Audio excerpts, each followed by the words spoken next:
You made it. Friday. What's going on? Drive time. 7 minutes past the hour of 2 o'clock. And it's nice out. It's a little cloudy. We had a little rain earlier today, but it has kept the sunshine off. Sun is shining now, though, in downtown Salt Lake City, Utah. Happy Friday to you. Take a big old deep breath. It's time for the weekend. You did the things. You showed up even when you didn't want to. And now you've earned a weekend. You've earned a weekend full of both pro and college football. And we got a lot to do on a Friday show. It's about 82 degrees and sunny, downtown Salt Lake City style. We are out and about today. Want to tell you right off the top where we're at. I've been coming here for a number of years, and it's really one of my favorite things that we do on the station. I love being out here. And if you're looking for something to do to get outside and enjoy the weather while it's good before it turns, you can do a lot worse than the Greek Festival, I'll tell you that. So we're at the Greek Fest today. It is the 49th annual Greek Festival at the Holy Trinity Greek Orthodox Church at 279 South, 300 West here in downtown Salt Lake City. We're going to go until 10 o'clock tonight. They're going to open it up tomorrow once again at 11 a.m. They'll go to 10 o'clock tomorrow as well. And then on Sunday, it is noon to 8. Authentic Greek food. You can smell it in the air. Music, drinks, art, jewelry, so much more. They take a long time to prepare for this event. And even the food takes weeks for them to prepare. And they're ready to show you some great Greek culture. Tickets are at the door, $5. Children are free. That's what my copy points say, so don't show up with like a 14-year-old. Children at some age and under are free. They will take credit cards and cash. Only service dogs are allowed. If you have questions about the festival, you can go to saltlakecitygreekfestival.com for more. Going to catch up with one of the founders and one of the organizers that's been doing this for a long time throughout the course of the show today. So come on down to the 49th Annual Greek Festival here at the Holy Trinity Greek Orthodox Church. It's 279 South, 300 West here in downtown Salt Lake City, Utah. And I have gift certificates worth, let's see. Oh, $5, 5, 10, 15, 20. Oh, wait, I got a couple of $20 gift certificates, too. These are hard to read. I have two $20 gift certificates. I have four $5 gift certificates. And if you come on down and see the ESPN 710 and just say hello, hook you up with some gift certificates so you can get some free food on us here at ESPN 700. So broadcasting live today on a Football Friday at the Greek Festival, 49th Annual Greek Festival at the Holy Trinity Greek Orthodox Church. Spence Checketts here behind the mic, hosting the program today. It's called The Drive with Spence Checketts, Friday afternoon style. Porter Larson just a couple of blocks away from us at the Broadway Media Studios, producing the show today and booking the show with some really good guests. We will talk college football. We'll talk pro football. Week 1 in the NFL started last night with a weird night. It was a weird night of pro football in Philadelphia. Jalen Carter ejected for spitting on Dak Prescott 6 seconds into the game. What kind of psychopath would spit on another human? Question I've been pondering over the past 12 hours or so. 6 seconds into the game, a ejection that's the fastest since 2005. Jalen Carter has 5 misconduct penalties since he entered the league. That's tied for most in pro football and probably the best player, certainly on the defensive side of the ball for the Eagles, and you could tell it hurt him. The Cowboys actually looked okay. Were able to run the ball a little bit. 4 drops by CeeDee Lamb, which is uncharacteristic, and Philly does get the win. There was a rain delay, so did you stay up late to finish the game? Took an hour for them to get back out on the field. The NFL turns its attention to Sao Paulo, Brazil tonight, Corinthians Arena, where the Kansas City Chiefs and the Los Angeles Chargers will do battle in a divisional game right out of the gates week 1. So we have some Friday night pro football. Of course, one eye on the college football landscape. It's kind of a sneaky big weekend in college football. We're going to preview it with some good football guests on the show today.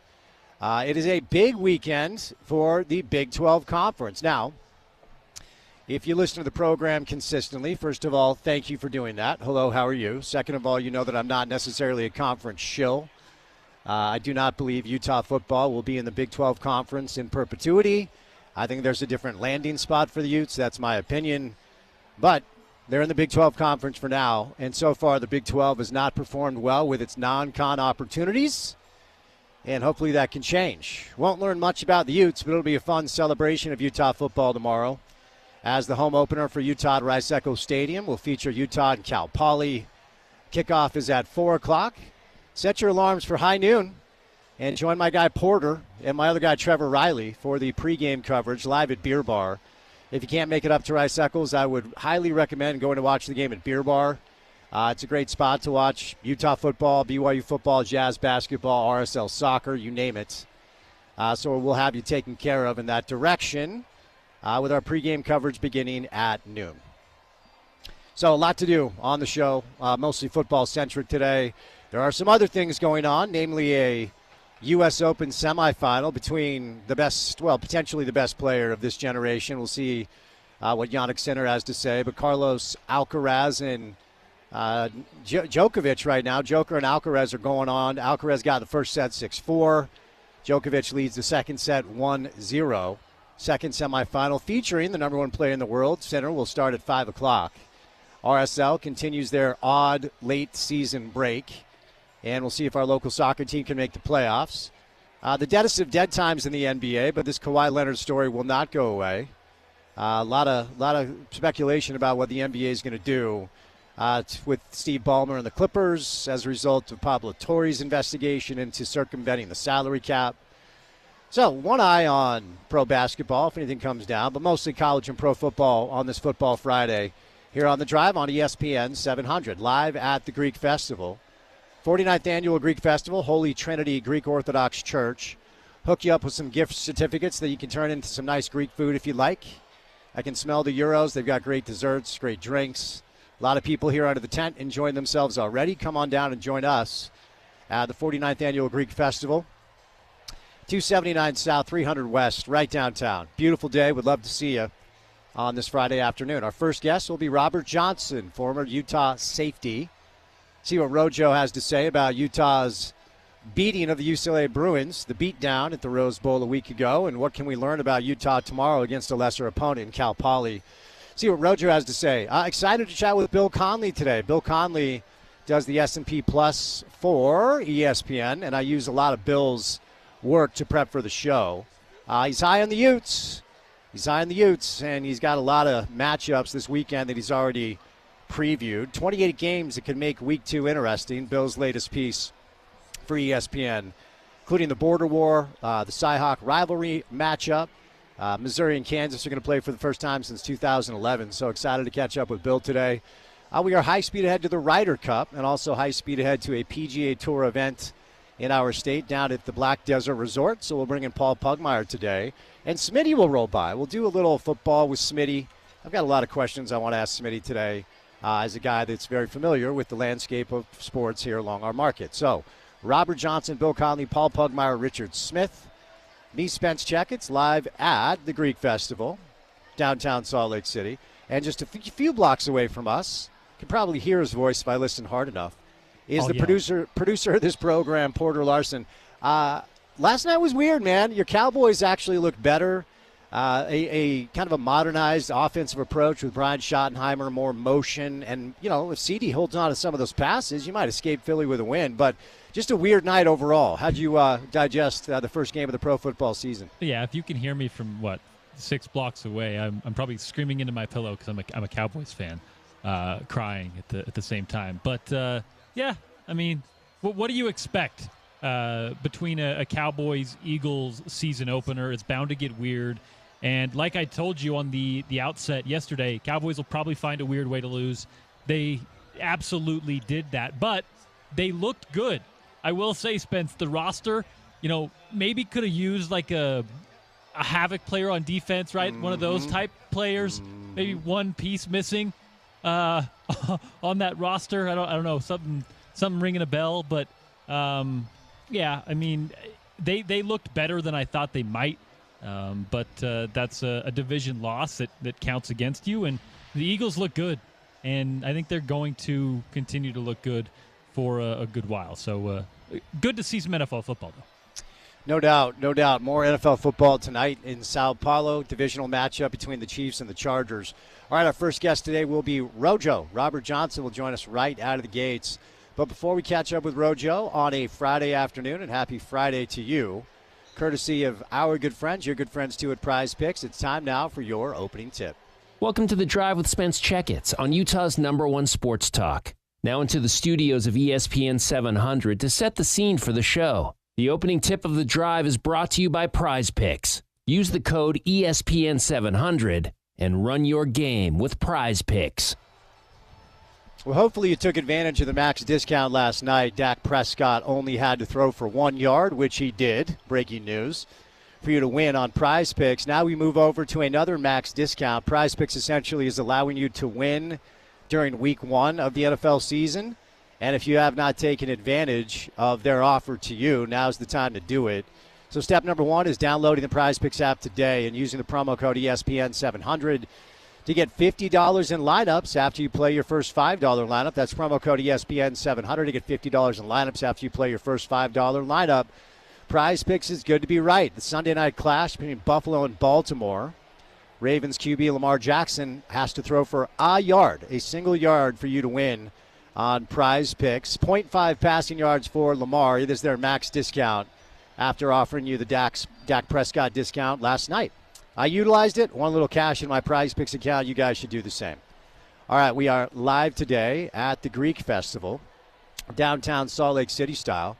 It is the 49th annual Greek Fest. We're going to learn more about it here at the Holy Trinity Greek Orthodox Church. They just set, I believe, a nice piece of food in front of me. It looks like I've got some meatballs, some calamari, some lasagna. Oh, man, that looks awesome. You can smell the food. And if you see us, if you see the ESPN 700 tent, just come on by and say what's up, and I'll hook you up with $5 to go turn around and have you spend it on some good Greek food here at the Greek Fest. All right, so weird night last night in pro football. We're going to talk a lot of Utah football today. We'll get you ready for BYU Stanford, a tough test for Bronco Mendenhall and the Utah State Aggies as they're headed to Texas A&M.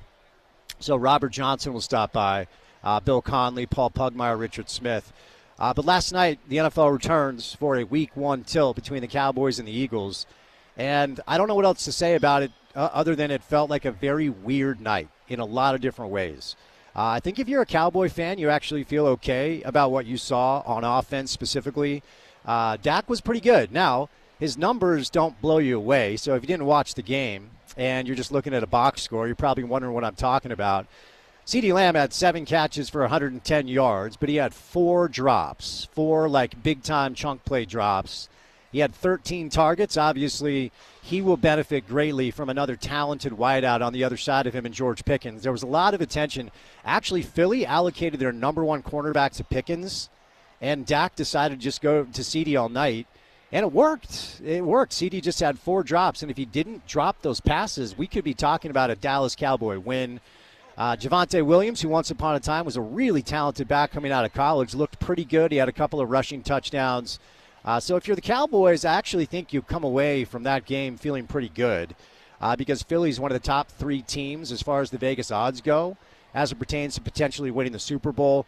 And, of course, a lot of the conversation today is about the Eagles and Jalen Hurts only targeting A.J. Brown once, and it was actually the final offensive snap of the game for Philly. It did eventually help them to win the game. But I've always been of the opinion that Jalen takes too much criticism for his style of play. If you're a fantasy football player, you probably don't love the fact that Jalen doesn't throw it as well as he does. But I thought he was so smart last night, taking what the defense gave him with his legs. He had 14 carries for 62 yards.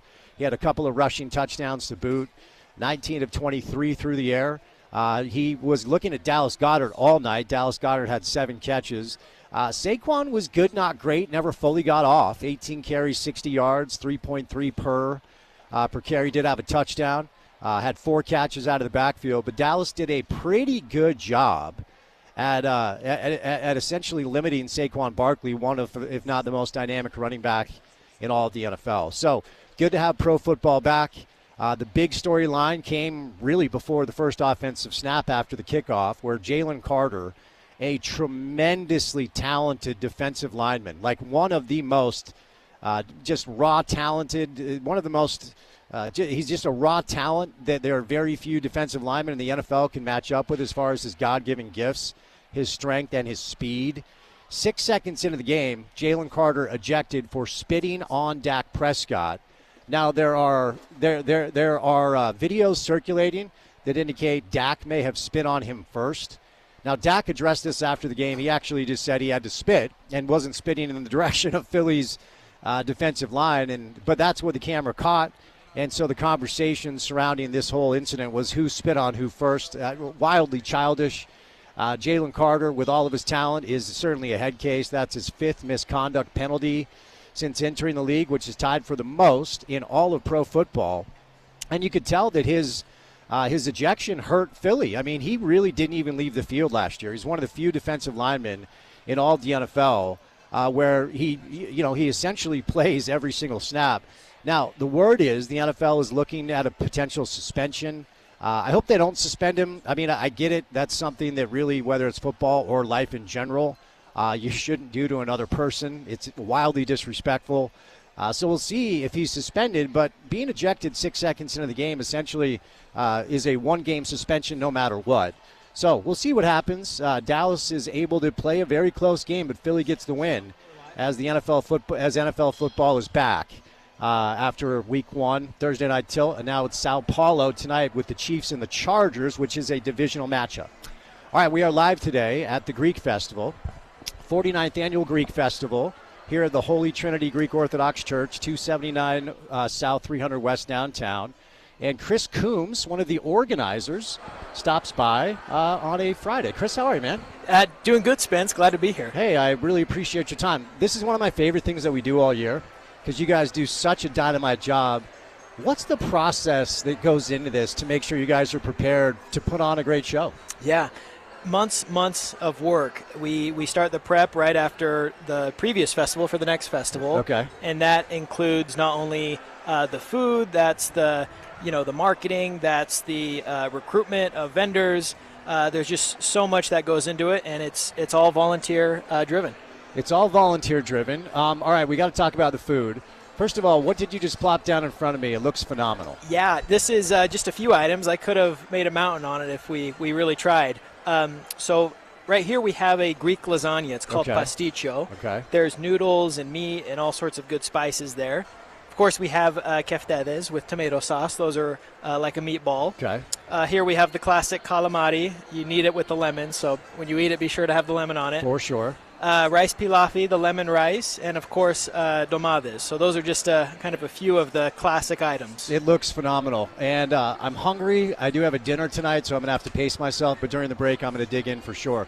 All right, talk to me about the entertainment portion of what you guys will be doing this weekend. Yeah, so I believe today, starting at 2:30, we have our first dance group performance, and we have dancers ranging from the elementary age to the college age to even the adult age. And they do dances from different parts of Greece. We have live music, and they wear different costumes, and it's just a high-energy, terrific show for everyone. And you guys go all weekend, right? So let's get the hours for today, tomorrow, and Sunday. Yeah, so we open at 11 and then close at 10 p.m. the next 2 days. Okay. And then Sunday night we close at 8 p.m. Okay, right on. Finally, for people that want to get tickets prior to coming down here or more information, how can they go about doing that? Yeah, I would tell them to go check out saltlakecitygreekfestival.com. There's more info, including tickets.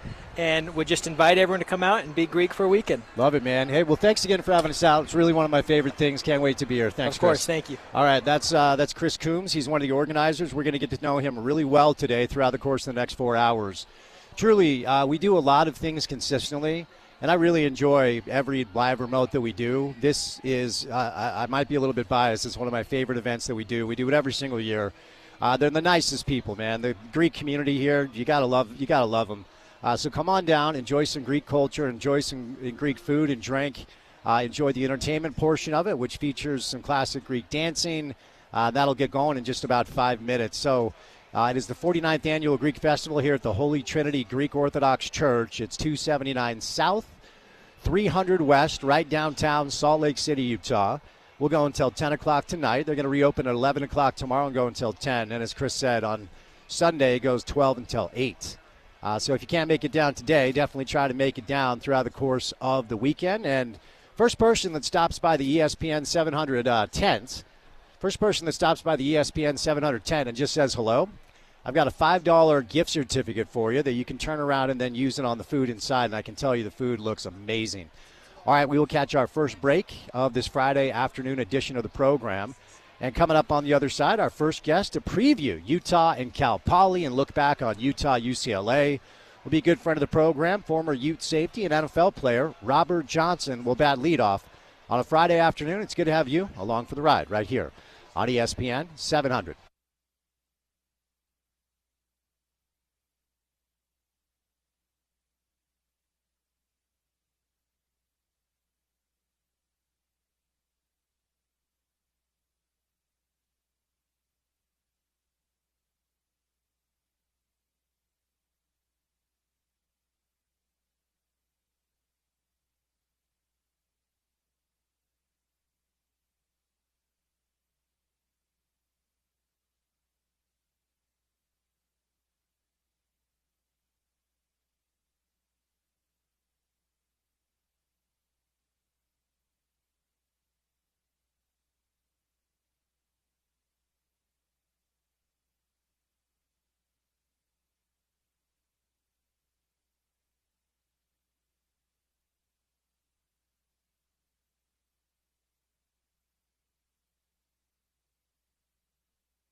Well, Sports Illustrated used to do this thing.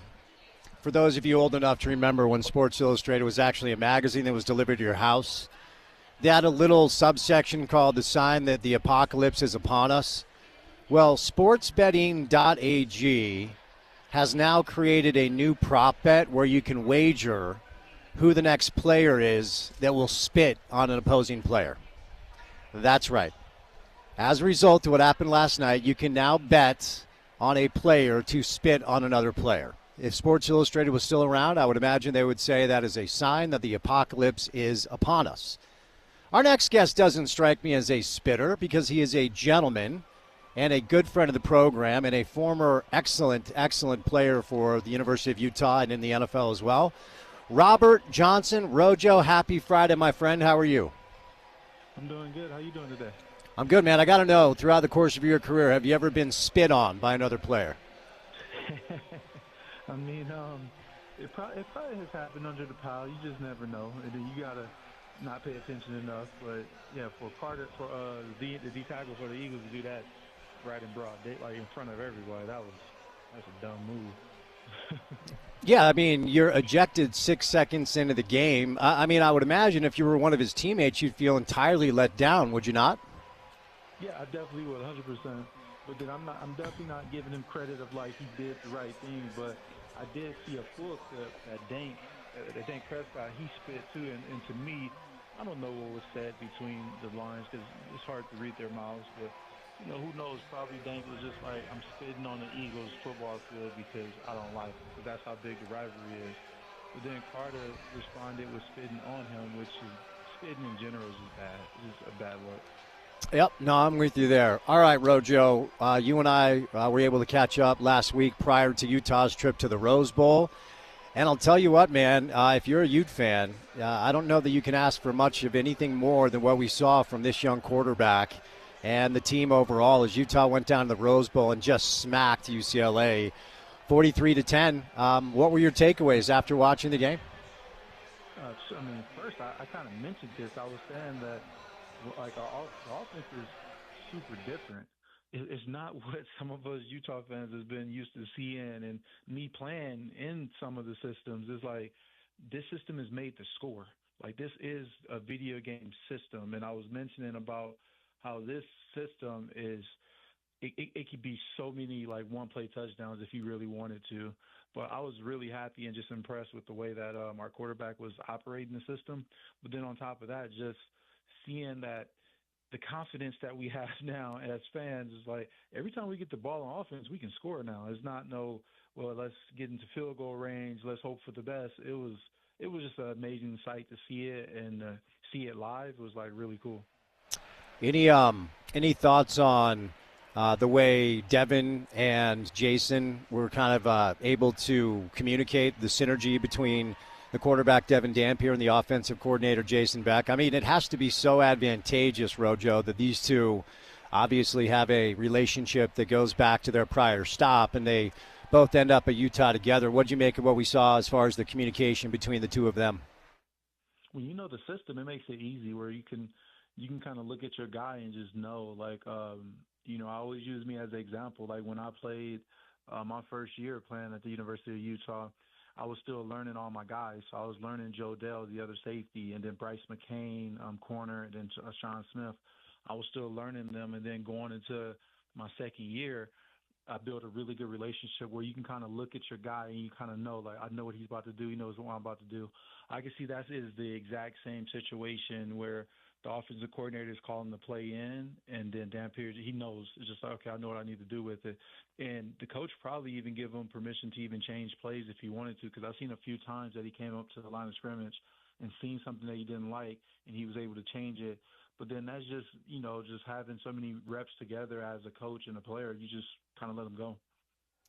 Usually, Rojo, week one games, and we definitely saw a lot of other quarterbacks and a lot of other teams during week one make a lot of mistakes. And, we saw a lot of new quarterbacks taking the field for the first time in the Big 12 and across the country, and a lot of them really struggled. Usually, as you know, week one, we're seeing penalties. We're seeing turnovers. We're seeing false starts. We're seeing broken plays. We didn't see much of that from Utah. They didn't turn the ball over. Wayshawn put it on the deck, but Mokafisi was able to recover that. And we only saw 3 penalties. So talk to me about just the clean nature of Utah football in the first game that we've seen from them this year. Well, you're 100% correct. Is that normally that first game, those are all jitters, and you get a lot of penalties. You get a lot of not even just like the crazy penalties. You get like the basic penalties, like the hold in, a little bit of pass interference here and there. Like maybe in our system, our offensive line runs up the field when it's a pass play. Like those little things. But man, our offense was dialed in, and it starts with having, once again, our offensive coordinator that knows the system with the quarterback that knows the system as well as a running back. So now, instead of you having just one coach coaching players that might not know the system, you have 3 coaches that knows the system. So you have the coach, the offensive coordinator, and you have our receiver, and you have our quarterback and our running back that can help different groups. So it sped up that learning curve for the new system. Tell me, Rojo, the conversation we've had this week, and I honestly don't know the answer. I think you'll help us understand this a little bit better. I don't know if UCLA is any good. I think they might stink. I don't know. But what was your take on the opponent, and how accurate of a read do you think we got on Utah based off the team they were playing? Well, I mean, whether the players are not good or the players are good, we're talking about UCLA. Like, no matter what, they're going to have a couple of 5-star players that's in their program, and they're a tradition. That's a tradition school. So regardless of the matter, they might not have a good season, but then if they turn it around and have a really good season, then that make us look amazing. So the way I look at it is that UCLA is a Big Ten, I believe. They're Big Ten, and Big Ten opponents, they're not just pulling over like a Weber State into the Big Ten just because. So no matter what, this was a big-time opponent to play against, and this was definitely an eye-opener of what we have on offense as well as defense and just the whole team in general. Now, you were a defensive player, so let's move over to the other side of the football. Nico Iamaleava was pressured on 60% of his dropbacks. That was the highest pressure rate of any Big 12 team week 1. And we had a lot of questions, Rojo, because Utah lost 5 players along the front to either graduation or transfers. Junior's trying to make his way in the NFL. Keanu's down at BYU. But Logan Fano looked awesome. John Henry Daly, Carson Kafusi, the freshman Cash Dillon got to the quarterback. So tell me what you saw as far as Utah's front and their ability to pressure the quarterback for UCLA. It was a really nice sight, man, because I'm not saying we've been having trouble over the years of a triple threat quarterback, but any triple threat quarterback is always an interesting chess match whenever you're playing against them. And for this game, we did exactly what we needed to do from what I was looking at from the stands. Is like we kind of bottled them up, kept them in the cup, or our D-line, they didn't get up the field to give him any lanes to run down. And it was more of like the defense knew, like Coach Scally had the defense ready to play against a triple threat quarterback. That's what I would say, because it looked really good from the little bit that I did see and like pay attention to. It was a lot of times that he didn't have a lot of time to sit back there in the pocket because of the pressure. And then when we didn't send anybody, he was getting rid of the ball super fast, thinking it was going to be pressure. And then when it's time for him to run, he got last minute towards the end of the game type of quarterback can scramble and run. But then that should have been a sack on one of his big runs that he had. If we just missed the tackles, he just somehow, some way just got through some of the tackles. But yeah, I was just really happy and proud of what our defense did against a triple threat quarterback. Now, ultimately, as you know, Rojo, all fall camp and preseason long, whether it's local media, whether it's Coach Witt himself, whether it's Jason Beck, whether it's national media who covers college football, everybody has talked about Utah's offensive line. And we were all waiting to see what it looked like. And I've said this all week to guests that I've had on because I'm sincere about this. About halfway through the second quarter, Utah's 4th or 5th drive, I just started laughing. Like watching Utah's offensive line basically decleat UCLA's front. It was almost comical. It was not a fair fight. So, one game, sample size, your thoughts on what we saw from the big boys up front on offense? Well, I was worried too. I was just like you, and as well as some of the fans. I was like, man, our offensive line is great, but then everything sounds good on paper, And then when they played, I was like, well, our quarterback is amazing, so he's making plays. And then I started thinking about in Coach Witt mindset of like, okay, we got to be able to at least run the ball and bleed out the clock, and just basically just ground and pound them, and just don't try to score, but try to weak out the clock. And we did. We did a 20 play drive like towards the end of the third quarter, I believe. 20-play drive with the touchdown to seal it. And I'm like, we took up maybe like 10 minutes of that clock, which that's what Coach Witt loved, and that's what I love to see, because now I know that our offensive line can pass block really well, but also if we need to grind out the clock, they're going to block and get what they need to do. So I was really impressed and happy with the offensive line play this week. Tell me, Rojo, as a guy that played defense, when you're on that side of the ball and you cannot stop the guys on the other side, to the tune of 10 plays in nearly 10 minutes, as you referenced, what does that do to you physically? What does that do to you mentally? What sort of wear and tear effect does it have on you as a defensive player when you're doing the best you can, but you're helpless and the other side of the ball is just running you over every single play? Well, I mean, I'm going to go back to playing video games. Like, I know some of the fans are playing the new college football game, and they talk about wear and tear. Like, it's really legit, like in real life. Like, once me playing safety, once you get into that 13-play drive, it started to dawn on you of like, are we ever going to get off this field? And then, those third down conversions, those can suck so bad, especially when you're tired and you just mentally beat up. It gets to the point where you start wondering, like, are they trying to beat us up, or are they trying to score? Or what is it that they're trying to do? But mentally and physically, it destroys any type of defensive mindset, and that's for all players. Like, we all know, even some of the greats that I've met and played with, like, when you get into those 13, 14-play drives and they keep converting, it starts to, like, it makes the game way longer than what it's supposed to be. And now on the other side, I know you made your money and made your name as a safety and a defensive back, but what sort of, confidence or excitement or just giddiness do you have if you're playing offense and you know that the guys on the other side have no shot? Well, that's the thing. You just fully know, so it becomes super fun for you. It becomes practice. Like, from what I'm thinking, like the offensive line and just offense, it just becomes practice. Like, we need to get a first down. Let's get a first down. It's like, let's just get it. It's one of those, like, it's a different mindset when you're getting whooped and it's like you can't stop it. And then that other person just laughing at you in your face like, yep, you really can't stop it. We're going to run the ball. You can't stop it.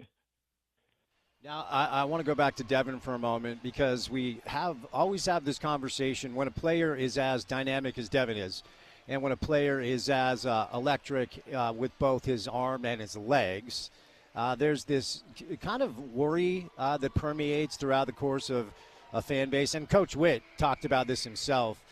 There were a couple of times where Devin tried to slide, and it looked kind of awkward.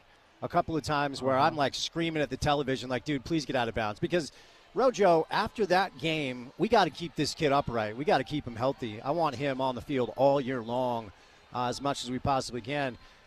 From a player's perspective, is it possible to coach a player to play differently in the name of keeping him healthy, or do you run the risk of taking away what actually makes him special?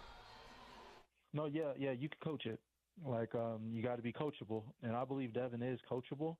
And maybe we need to but maybe the coaches need to throw in some baseball sliding techniques to get him used to get on the ground, because you're totally right. Just our luck, as the University of Utah football has been as great. Some of the injuries we get, but you can always coach that up of like, hey, make sure you start getting down and maybe throw the ball out of bounds here and there, or something, because it was one play where he got his helmet knocked off. And I was like, okay, this is, talking about take your breath away. It's like, come on now. We don't need to have any bad karma kind of kick in, because I don't know what our depth chart looked like. So, yeah, you can coach up the sliding and getting down and making sure your body is protected as a quarterback. Just some of those freak plays like we had last year where it was a water cooler close by. But, this is one of those things. You can coach that type of stuff. You can really coach that up. So as we've talked about throughout the course of the past month or so, ever since Coach Witt hopped on our show during Big 12 Media Day and broke the news that they plan on using some of the defensive players on offense. We wanted to know what that looked like, and certainly for one game, it looked fun. The question is, who is wide receiver number one? The answer so far is Smith Snowden with 6 catches, 51 yards, and we actually saw Smith with a rushing touchdown as well. Jackson Benny gets a catch. Lander Barton catches a touchdown pass. So I want to unpack this with you. Is it only good news so far, or is this a little bit of a risk because of how important those players are on defense as well? Well, I don't know exactly what Coach Witt and everybody was thinking about doing it, but in my eyes, as just my views, the way I feel like it's a good thing, because what happens is that, it's a long season, and players' bodies get beat up here and there. So now we know, from what I'm feeling, we know that we have some defensive players that know the offensive system, and they can produce in that offense. So, late in the year, you just never know what happens. And now we know that we can have a two-way player, whether it's a linebacker or it's a cornerback, and maybe it might be even more players on the defensive side that might step up and do more things with the offense just to see what happens. Had Nate Orchard on the show yesterday, and Nate was a hell of a wide receiver when he was in high school, and he was a little jealous watching the defensive players score touchdowns and have fun on offense. Would you have liked that opportunity when you were in school to play both sides? Yeah, 100%, because I was a receiver before I came here to Utah, and like for me, some of you all know my jumping ability, so in the red zone, it was just throw the ball up to Rojo. Let's see what happens. And it's like, in my mind, it's a 60-40 ball. 60% I can come down with it, 40% it can go out of bounds, never go in the other person's hands. So, yeah, I would have loved it if the coach would have gave me an opportunity. I would have. I wouldn't say I would kill it because it is D1, but trust me, they will be paying attention to me in the red zone. Love it, love it. All right, let's move over to what's going to go down this weekend. And, the old saying, be careful reading your own articles, right? Because everybody's talking about Utah football, not just locally but nationally. The love is being heaped upon them. They really, Rojo, were the only Big 12 team to take care of their business out of conference. So talk about the complications or what you believe to be the process is this week to make sure you're moving in the right direction while keeping in mind that the opponent in Cal Poly, all due respect, probably will not provide a lot of pushback. Utah's like a 44-point favorite. See, and the way that I think about it is that it's any given Saturday.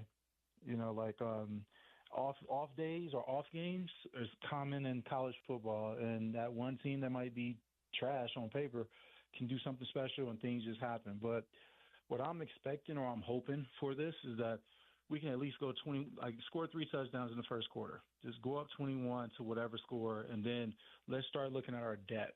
Let's start pulling in some players and see what do we have behind the scenes, because Cal Poly, they shouldn't be a great opponent, but they can definitely be a tester opponent of let's see what type of depth. So now probably don't use the defensive players as the backups on offense.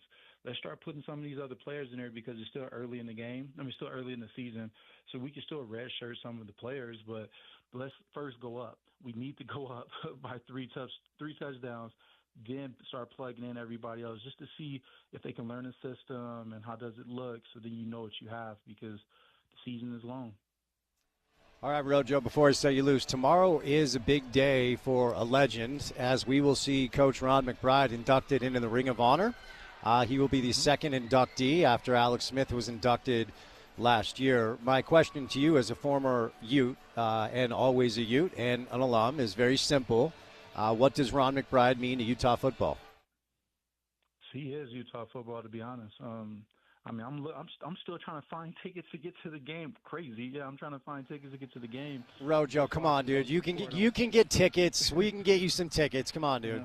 It's tough. It's tough up there. But no, I got plans on trying to go if I was to get my tickets in time to go be there, because, man, coaches.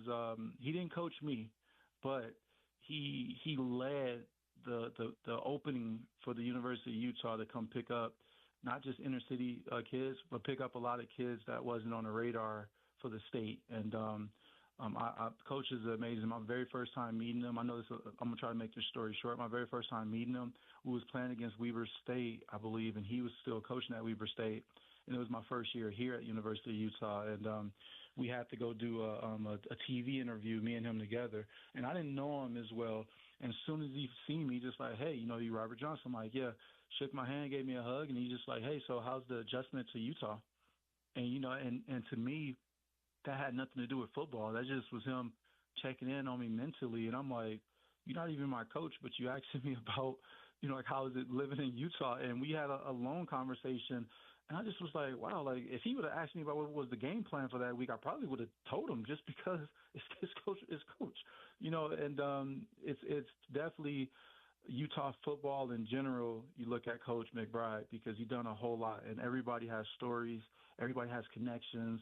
And I'm just proud of him and very happy that he know who I am.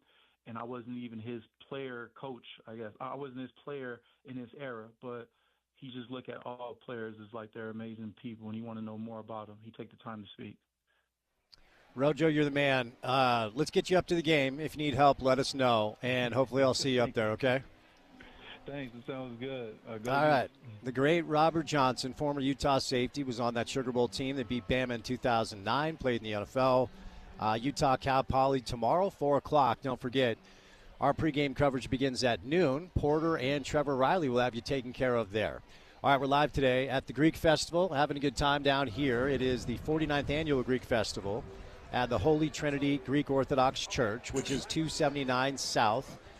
300 West right downtown, and our buddy Chris Coombs stops by once again. What's up, Chris? How are you, man? Hey, doing good, Spence. Glad to be here. You just have this big smile on your face all the time. I would imagine that's a culmination of months and months of work, seeing it come together. It's relief, we're here, and it now runs itself, and we're just here to have a good time now. So. And you're also here to feed DJ. My man DJ is having a good time. You can tell he's eating some food. So that's a gyro, obviously. Yeah, right? DJ here has 4 gyros, and I'd like to see him eat them all, but I don't know if that's going to happen. I want to see DJ down all that. What is it possible for you to pick a favorite dish? I mean, as somebody that obviously grew up in this culture. Yeah, that's a tough question. But I think I have my favorites. I would have to say lamb across the way here. Okay. That's a signature dish. That'll fill you.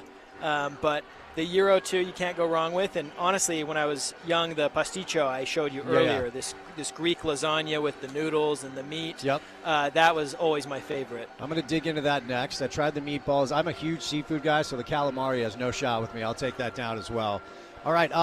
Looks like we've got the entertainment starting. What do we have going on in front of us now? Yeah, we have one of the younger, we call them the Goya group, dancing. They're doing what's called the Hasapikos dance right now. It's kind of a dance that starts very slow, then gets progressively faster in accordance with the music, and that's what they're doing right now. Let me ask you this, Chris. I grew up in the Northeast, about 45 miles as the crow flies outside of Manhattan in Connecticut, and I grew up around a very rich Greek community. I don't know how many people across the country would say, oh, wait, Salt Lake actually does have a very rich, thriving Greek community, but we do. So did you grow up here? I did, born and raised. Okay, so talk to me about just your community and what this event means to you and your heritage. Yeah, no, that's a very astute observation coming from the East Coast. I actually spent a couple years on the East Coast myself, and I would say the difference with here in the Intermountain West is that the communities are more historically distant geographically from each other, and so you have more of a higher concentration in big cities like Salt Lake City, and so that's why this festival is so big compared to, back east where you maybe have more festivals, but they're smaller. I see. Right? So born and raised in this community, went to church here, did all the dances, volunteered, live and work here still, and it's just always been a part of the social fabric and part of the life here. I would imagine you visited the homeland, right? I actually just came back from there in July. See, it's on my list. I've never been. One of my buddies who's a huge football fan, listens to the show. His name's Brandon. He's a world traveler. And not too long ago, he got back from I can't remember where he was, but we were having dinner. I said, so where's your favorite place that you've been? And I feel like he's been everywhere, and he said, it's Greece. You got to go. Yeah, I mean, you have the food, you have the weather, you have the beaches. The people are warm. It's a destination must. Very nice. All right. So talk to me about refreshments, beverages for both people that like to imbibe and those that don't. Yeah. So we have the bar across the way here. We've imported some beers from Greece, actually, Mythos and Fix. And we have some creative cocktails with metaxa and ouzo, of course. Of course, we also have, your standard sodas and waters and drinks for everybody. And so that's a must-go no matter what. All right, before I say you lose, for our listeners that would like to get tickets or more information prior to coming down, how can they do that? Yeah, check out saltlakeCityGreekFestival.com, and you can learn more and buy tickets there as well. In fact, if you're coming tomorrow, there's the Farmers Market tomorrow, so if you hit the Farmers Market at Pioneer Park, come over for a Greek festival lunch, and we'd love to have you. Love it, man. Chris, thanks. We'll chat again. Thank you. Come on down to the Greek Festival. We're having a good time. It's the 49th Annual Greek Festival at the Holy Trinity Greek Orthodox Church. 279 South, 300 West. And again, it's very affordable. Tickets are only $5. Kids at a certain age get in for free. I do not have that number in front of me. And they've got great food. I've got gift certificates I'm handing out. Just coming by, if you just come by and say hi. Got $5 gift certificates. Got a couple of $20 gift certificates as well. And we'll figure out a way to give those out. But if you see the ESPN 700 tent, come on over, say what's up. I'll hook you up with a gift certificate, and then you can go on in and get some food. It smells really, really good. I got a bunch in front of me. We'll try it during the break. All right, 1 hour down, 3 hours to go. Coming up on the other side, we will preview the college football weekend ahead with Bill Conley from ESPN. I want to tell you about my friends at IFA Country Stores. With IFA's Step 4 fall and winter lawn food, you'll get stronger roots now and an early green up next spring. It's the ultimate lawn owner power move. More at your local IFA or at IFA.coop. 1 hour down, 3 hours to go on a Friday drive. Keep it right here on ESPN 700.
All right, we're live today, Greek Festival style, downtown Salt Lake City, Utah.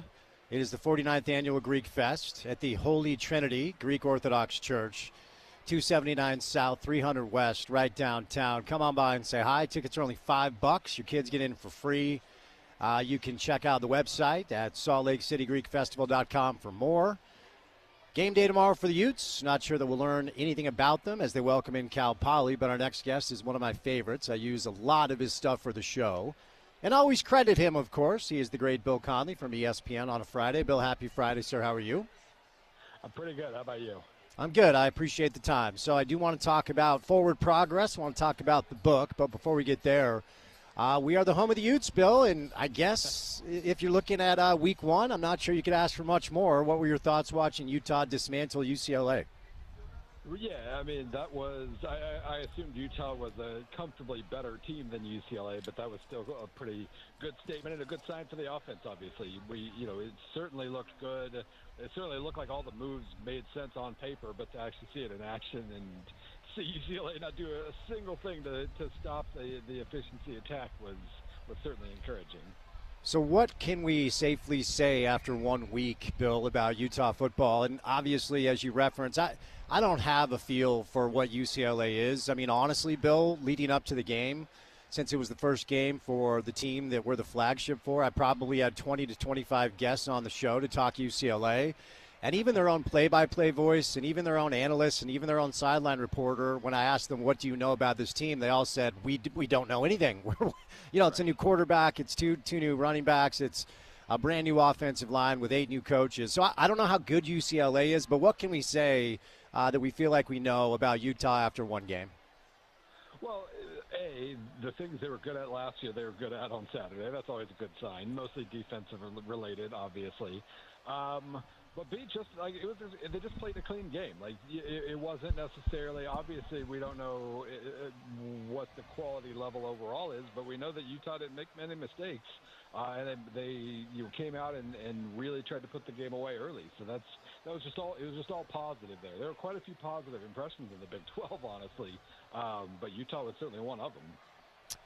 So I do want to talk Big 12 in a moment, but let's hone in on this quarterback, Bill, because here in Salt Lake City the past couple of years, the quarterback position has been a little frustrating for the fan base, mostly because of Cameron's inability to stay healthy. And I will admit to holding my breath a couple of times, watching Devin try to slide, and then watching Devin get hit and his helmet come off. But we're excited about this young man. There's high hopes. So talk to me about what you saw between both, or with Devin specifically, and then also what you saw between Devin and Jason Beck, his offensive coordinator.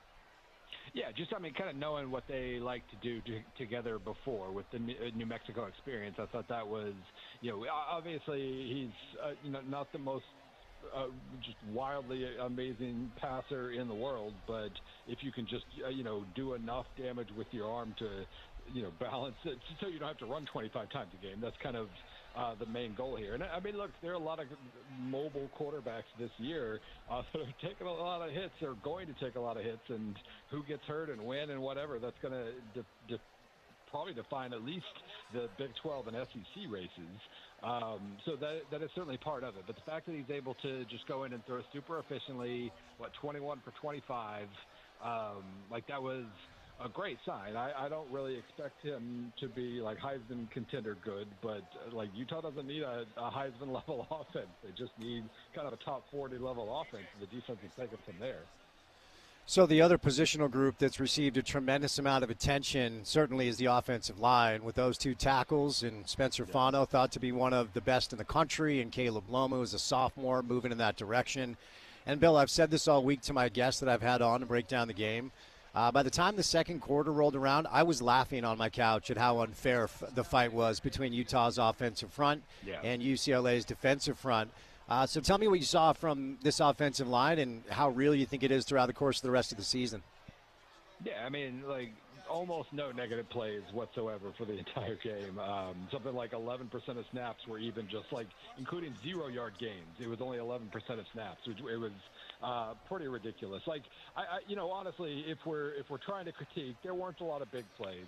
but the absurd efficiency level, which obviously starts up front, like that's some of Utah's best teams of the last 10 years haven't really made all that many big plays, but sure were able to stay on schedule and punish teams physically, and that's certainly what we saw. So I'm not a big FBS, FCS guy. BYU's the other team we cover quite a bit around here, and Portland State's been outscored so far 111-0 through 2 games. But we do have Cal Poly rolling into town tomorrow, as Utah will look to, I suppose, continue to move forward against a team that really doesn't provide a lot of pushback. So before we move off of Utah and do some Big 12 stuff, what do you hope? What should we be hoping to see for Utah Cal Poly tomorrow from the Utes? Yeah, I mean, no injuries is number one. This is basically a mid-tier FCS team. The best FCS teams are easily kind of mid-tier G5 level at worst. But the mid-tier FCS teams aren't that great, and so I think my projection with SP Plus is 49-3. Obviously that's going to kind of depend on how long you want to keep your foot on the gas and keep your starters in and all that. But I mean, I just execute well and get the starters off the field and be healthy headed into week 3. That's going to be the main goal here. So let's move over now to, I'll ask you a Ute question and intertwine a Big 12 topic just through, I guess, there's some teams that did play week 0. We had Farmageddon in Dublin. So we have a decent sample size, I suppose, for some of the other teams. But where do you think Utah exists, Bill, in the Big 12 ecosystem this year? Well, based on just the preconceived notions, the ideas we had heading into the season, and then B, like what we've seen so far, I think Utah stood out, TCU stood out, and then I still think you can learn a lot just by how ruthless you are against bad opposition, and the fact that BYU outgained Portland State 602-51. I think that probably says something about BYU as well. Obviously, Portland State's bad. Tarleton State blew them out the week before, although Tarleton State's apparently pretty good. I think they certainly did everything they could to ace a really, really easy test as well. So there are a lot of good teams. Kansas obviously has a big game coming up this week, and we'll learn a lot there. Iowa State, I thought, passed a really just a weird test of having to come back and immediately play the next Saturday after Ireland, but they nailed it. Kansas State did not. So lots of good impressions for lots of Big 12 teams, but you have to include Utah in that top tier right now. What does it say so far about the Big 12's inability to get it done with non-con opportunities? I mean, Utah handles their business, but and you referenced TCU just smoking Carolina. Despite, and due respect, we're your Philly in Salt Lake, but the 2-hour pregame show that was all about Belichick, I think if anybody's paying attention, you're like, wait a second, he's got 37 new transfers, 70 new players or whatever, and if you pay attention, TCU's a good team, so they took care of Carolina that like I thought they would, but Colorado couldn't get it done against Tech. Baylor's got a lot of pressure because they got by Auburn. So far, Cincinnati loses to Nebraska. What the big picture Big 12 narrative through a couple of weeks, Bill, sounds like what?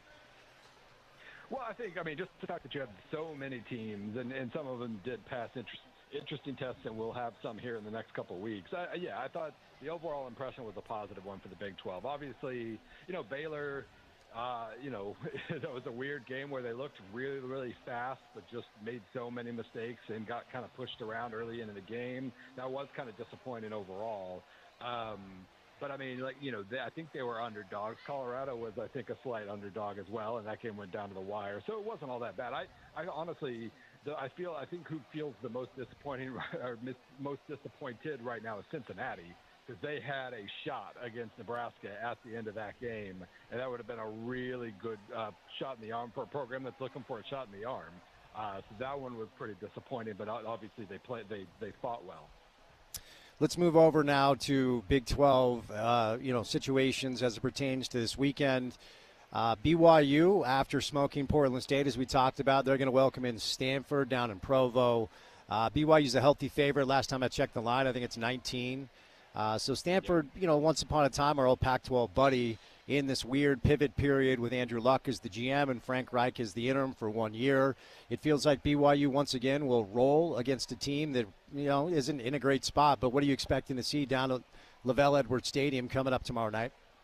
Yeah, my SP Plus ratings ended up kind of overreacting maybe a little to the Portland game, or maybe not overreacting, reacting more than the spread. Let's put it that way, because it has them winning by, I think, 24.5. So, I mean, Stanford just doesn't have talent. You know, they don't have much to go on there. I thought in the end they fought pretty well against Hawaii. They just didn't have matchups to win, and that was against Hawaii. So I just don't think, as long as BYU is sharp, I think they have massive physicality advantages here, and that's going to eventually allow them to pull away. Obviously, there's still quarterback questions and whatnot I have for BYU, but right now just the depth and the talent they have everywhere else is going to probably get them to 2-0.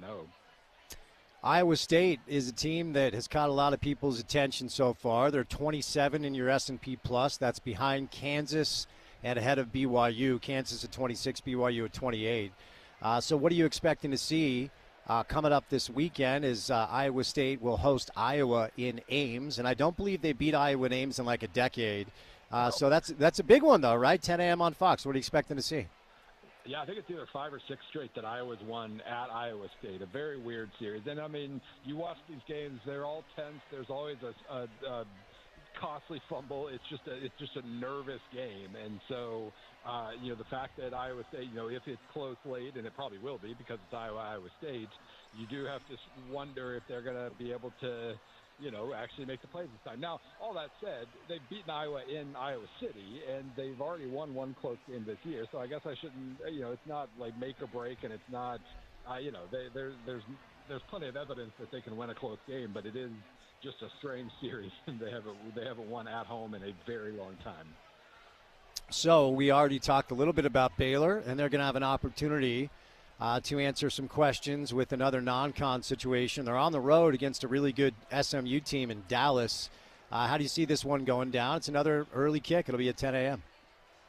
Yeah, I mean, this is a nice test for SMU, too, because I can't decide how good I think they're going to be this year. And Baylor, again, for the mistakes they made, they look super fast. They have a lot of guys who bounce around and get up the field. And so this is a nice opportunity. My numbers do lean toward SMU, but we didn't learn much about SMU last week against whoever it was. East Texas A&M, they were fine, but they weren't all that sharp, and so they'll need to be sharp. Otherwise, Baylor could score a nice little bounce back here. Once upon a time, I feel like Oklahoma State heading up to Autzen in Eugene would have been somewhat intriguing, but this feels like, Bill, it could be an absolute bloodbath. These two coaches have been sniping all week long, and when Dan Lanning wants to put it on you, I feel like Dan Lanning puts it on you. Does Oklahoma State have a puncher's chance? I think the spread is like 29 or something. Well, they certainly still benefit from unknowns. I mean, they're still trying to figure themselves out, and I do feel bad that, Hal Taney wins the starting quarterback job and looks really good for a quarter and then gets hurt. And so, the fact that Oklahoma State's already on its backup quarterback is just another bad sign. But, yeah, well, I mean, what we saw, I thought, Montana State's one of those FCS teams that's really, really solid. Better than the Idaho team that tested Oregon last year, and Oregon came just right out and laid the hammer down, and I would assume we're going to see another version of that. Just because, I mean, it seems like if Oregon plays with that level of purpose, they had so many new pieces, and they all looked sharp against Montana State. So, again, lots of new guys for both teams. We don't know everything we need to know, but the first impression was that Oregon's not really messing around this year. Pretty clean couple of games for Jalen Daniels in Kansas so far. The border war hasn't been played since 2011, but it will be played tomorrow. So another opportunity for a Big 12 team to get a good non-con win if Kansas can do that on the road in Columbia. How do you see this one going down?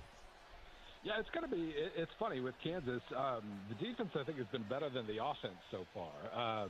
Lots of disruption, lots of tackles for loss, things they weren't really – even when they won 9 games a couple of years ago, the defense was pretty passive, pretty bend-don't-break. So this is a different kind of Kansas defense, and honestly, the biggest question I have about Missouri right now is the offensive line. It was mostly fine against Central Arkansas, but there were some glitches, and if Kansas can create a few more of those glitches, they're going to be in an interesting spot. But, I mean, that said, Bo Prabula looked awesome last week. The skill core looked awesome. Pretty much everything but the offensive line looked awesome for Missouri. So, they might still have plenty to offer there, top 20 level with SP+.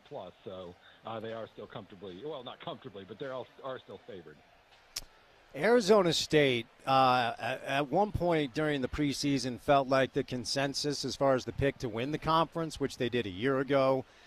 Game one a little bit shaky. You have them at 30 in your S&P Plus. They're in Starkville. Mississippi State, not a great team, but SEC team on the road. This would be a bad look, I think, for the Big 12 if a team that a lot of people think might be the best team in this conference goes to Starkville and gets got. But upset alert for Arizona State. What do you think we'll see between Arizona State and Mississippi State?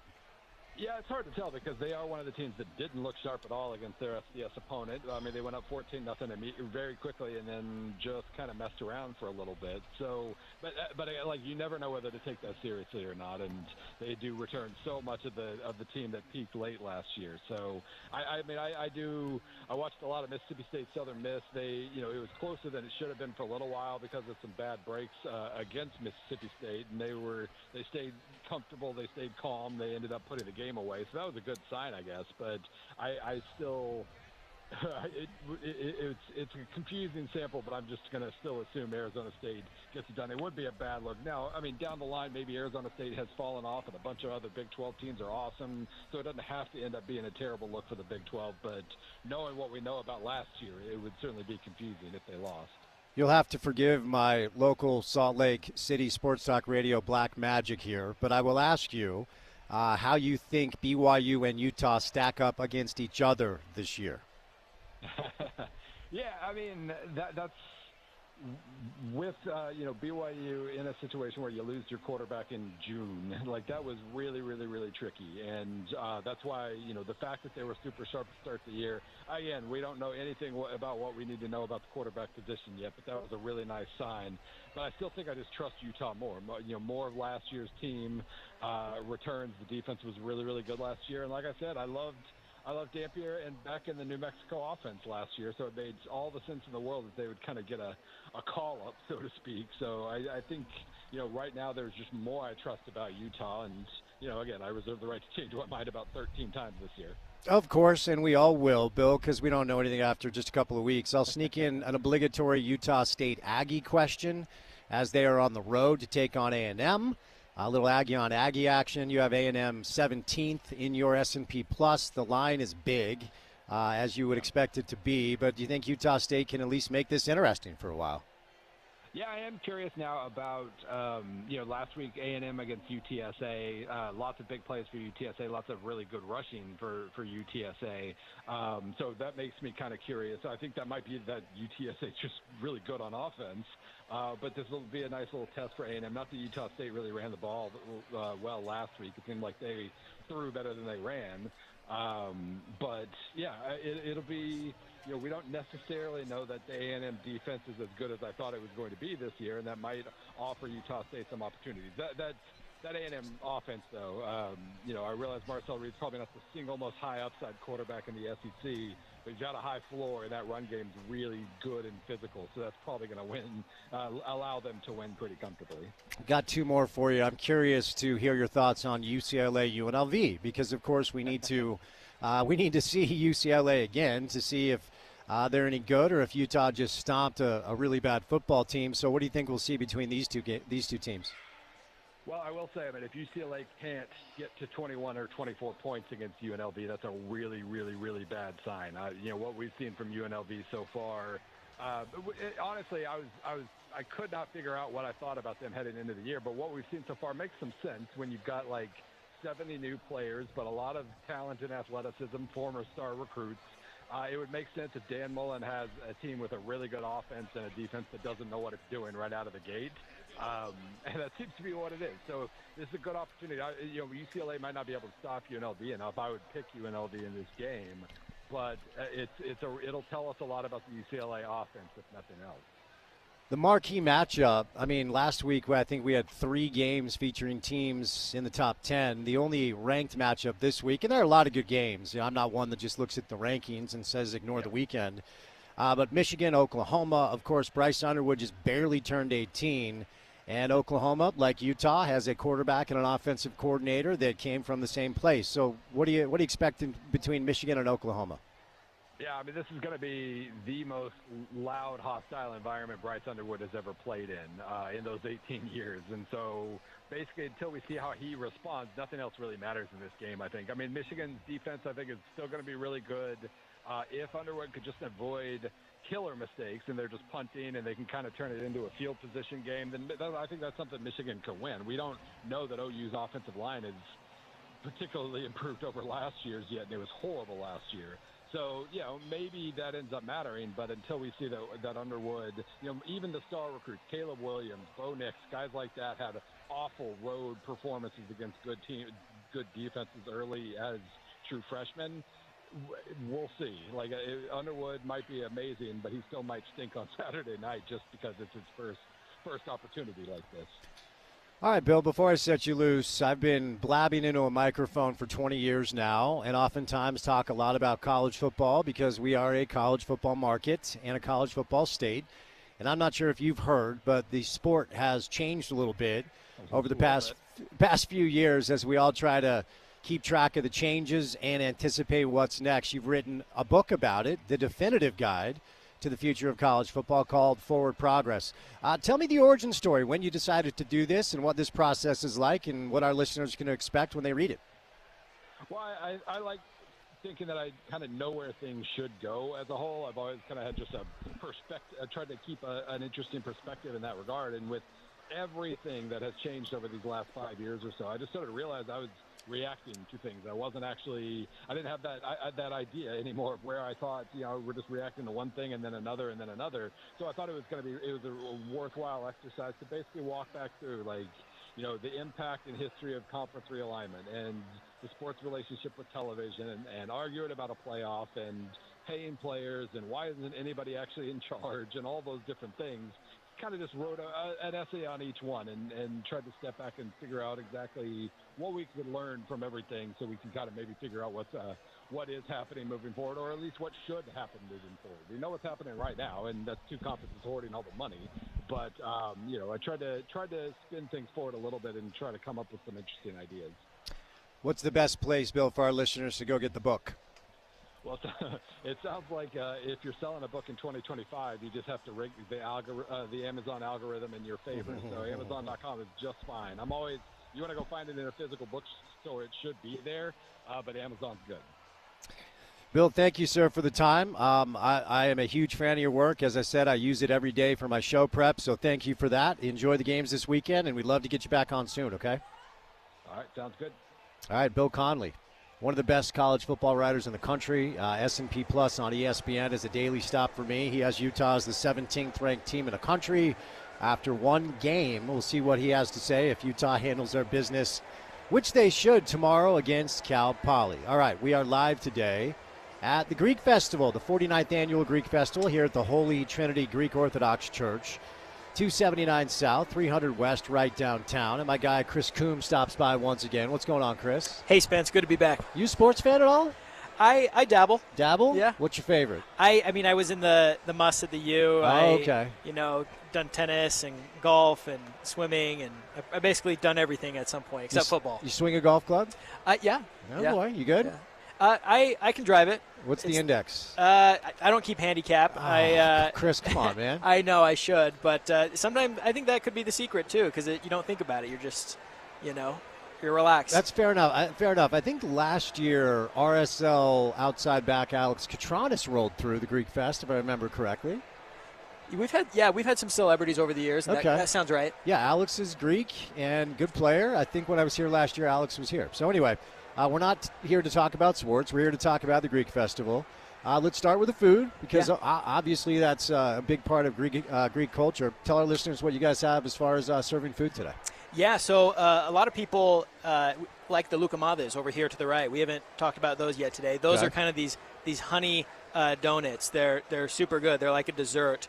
Next to that, you have the tidopites, which is like a cheese pie with phyllo dough. It's kind of like spanakopita, which is the spinach pie, but without the spinach. Okay. And then, of course, you have the classic items like the gyro, the souvlaki, the rice pilaf, the classic kind of Greek beans and tomato sauce, the calamari. I know you're a fish guy. Oh, yeah.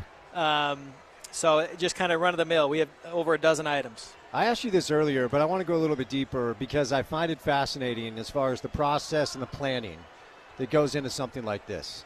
I would imagine there's a committee of sorts, right? You guys meet. Like, what goes into baking something that comes out like this?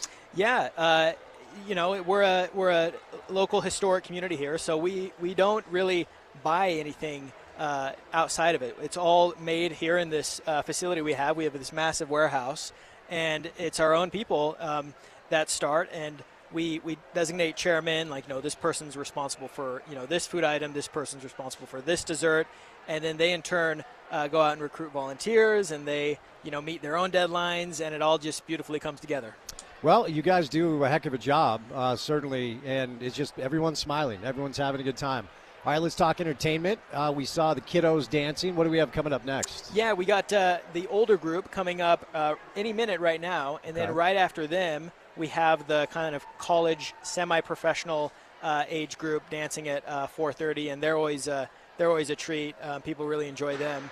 One thing I also want to mention too is, this is a family-friendly event. We have face painting to the left there, so come on, bring your kids. You can enjoy the entertainment, the food, activities for the kids, and so there's enough for everyone. So on my talking points, it says children at a certain age get in free. What is that age? Yeah, it's 5 and under. 5 and under. And then seniors 65 plus get in free. All right, good to know. And same goes for first responders and military. Oh, great. Okay, so first responders, military, 65 plus, 5 and under all get in free.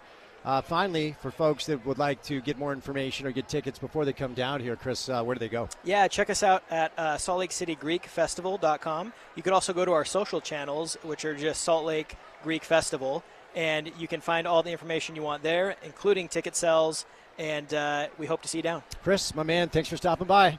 Thank you. All right, we'll get more from Chris coming up in a couple of minutes, so you guys get more information. But what you need to know is it is the 49th Annual Greek Festival here at the Holy Trinity Greek Orthodox Church at 279 South, 300 West here downtown. They go until 10 o'clock tonight. They'll open it up at 11 a.m. tomorrow and go until 10 o'clock tomorrow night. Then on Sunday, it's 12 to 8. So the food is great. I've sampled a bunch of it. Come on down and say hello. Or you can just go to saltlakecitygreekfestival.com for more with our good friends here at the Greek Fest. We'll catch a break, and we'll bring in Paul Pugmire coming up on the other side of a Friday drive. So keep it right here on ESPN 700.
All right, we are live today at the Greek Festival.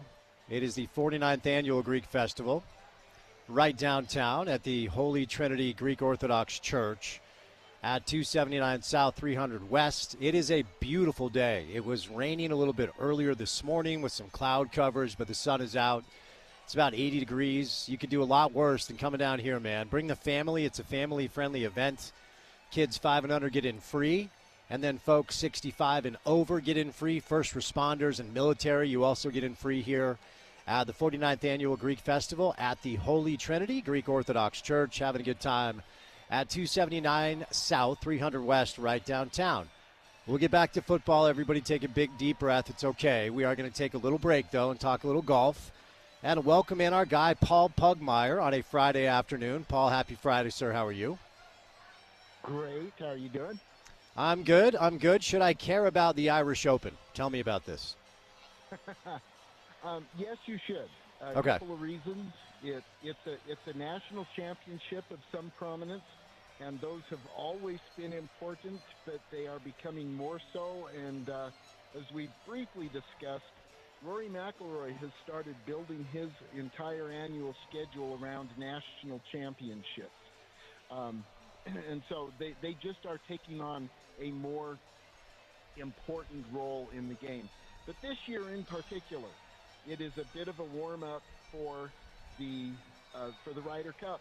And look, we're not quite a month out, and yet we're all eating and sleeping Ryder Cup right now. And Yeah. this is a warm-up for it. I didn't mean to interrupt you. Sorry about that. I am honestly completely uneducated on anything that really isn't PGA Tour. So is this DP World Tour? Is that what this is? It is. Okay. All of the European Ryder Cup team will be there. And as a result, the PGA Tour is on a bit of a break right now. They start up the fall series here week after next with the Pro Tour at Johnny Miller's course in Napa, California, a course called Silverado. And Keegan Bradley is encouraging the American team to play at Silverado where they normally would not. But he's saying, look, we need a tournament warm-up as well. We need to be playing with the lights on just like those guys are doing. So help me understand who plays on the DP World Tour. I mean, obviously you can play on both the DP World Tour and the PGA Tour. I have the leaderboard up. I don't really see very many Americans. So, what is the dynamic as far as who plays on the DP World Tour? DP World Tour used to be called the European Tour, and that's more descriptive. It is the European version of professional tour golf, and it always has produced really top-flight players, but never has been as deep. And that remains its MO. The top players who are members of the DP World Tour are the people we see on the European Ryder Cup. They are names we know. It's the Rory McIlroys, the Shane Lowrys, the Justin Roses. It's those players. Traditionally, it was Seve Ballesteros. It was Bernhard Langer. It was those players. But the tour never has been as deep. In the last 3 years especially, there's been a lot of crosstalk, if you will, between the DP World Tour, which is the current branding of the European Tour, and the PGA Tour. And there's a number of events that have status in both. That is to say, if you win the event, you're credited with a win in both tours.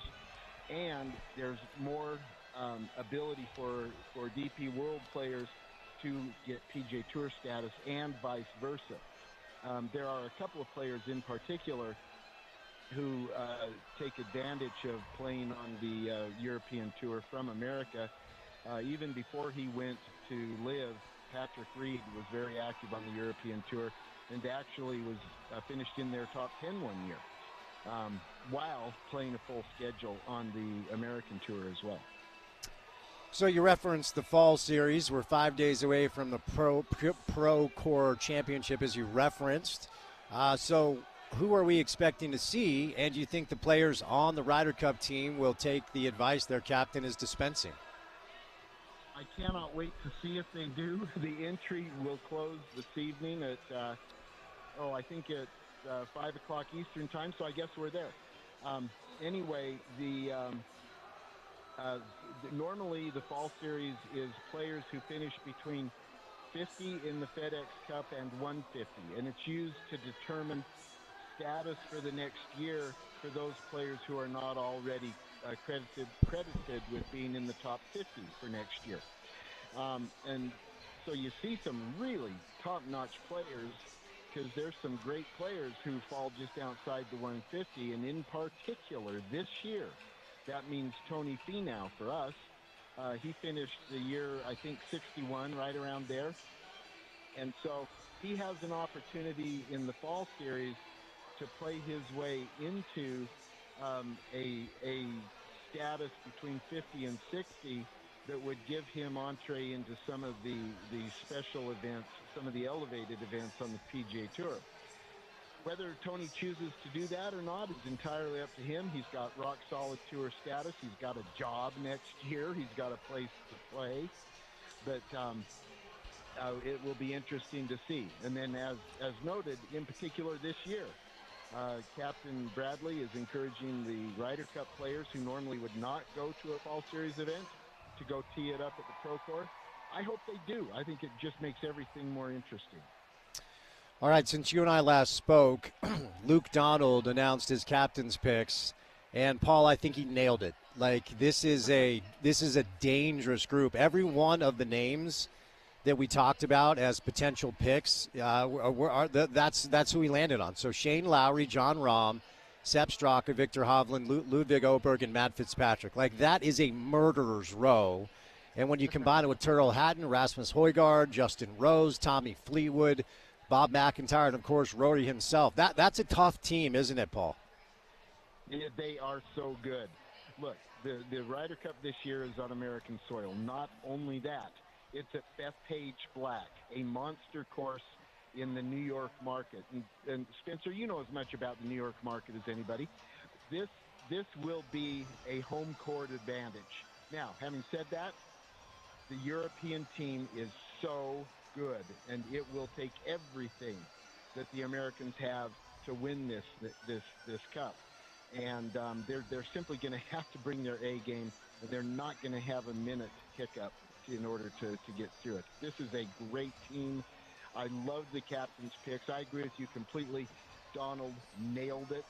And I think Luke Donald will go down in golf history as one of the great Ryder Cup captains. And he just is showing again and again that he gets how to do this. In particular, by choosing John Rahm, who really, by any point measure, is not going to make the cut at all because, he's been playing on the LIV Tour. But seriously, do you want John Rahm on your team? I want him on mine. And Luke Donald had the opportunity to put Rahm on the team, and he did. No, I was hoping he would overthink it, and every name that was announced, because I was watching it live, I was like, oh, damn it, that's exactly the squad you want to take. And I'm not convinced that Keegan picked the right group, at least top to bottom. So we have Sam Burns, Patrick Cantlay, Bryson DeChambeau, Harris English, Xander, Morikawa, Russell Henley, Ben Griffin, J.J. Spahn, Scotty Scheffler, Justin Thomas, Cameron Young. I'm not saying there's not talent on the U.S. squad, but there's some newcomers. There's some major winners, some players that are still looking to break through overall. Look, I'm not saying our team is bad. I'm not at all. On paper, it feels like the Europeans have a better squad. So give me the way too early preview matchup as far as how you think these two squads match up against each other. It will be fascinating, first of all, to see how the captains do pairings on Friday and Saturday.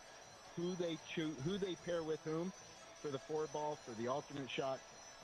It will be fascinating to see how that works out. And that's where Keegan Bradley's really going to earn his money, is how he puts those pairings together and how he makes games that are complementary go out on the course together, and personalities that are complementary go out on the course together. The thing that the Americans have lacked that they need to find before we tee it up at Bethpage is a passion.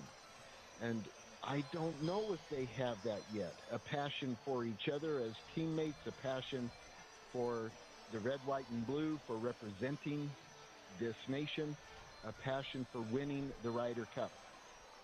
They talk about it. We need to see it. That has been the fail point for the Americans in recent Ryder Cups. But I think it's already evident with the European team.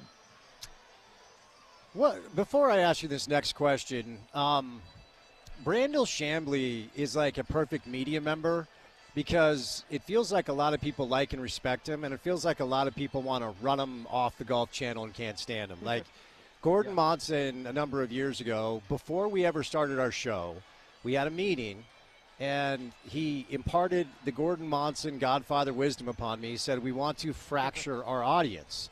If we have half of our audience really loving what we do and half our audience really wanting us off air, we're doing a good job.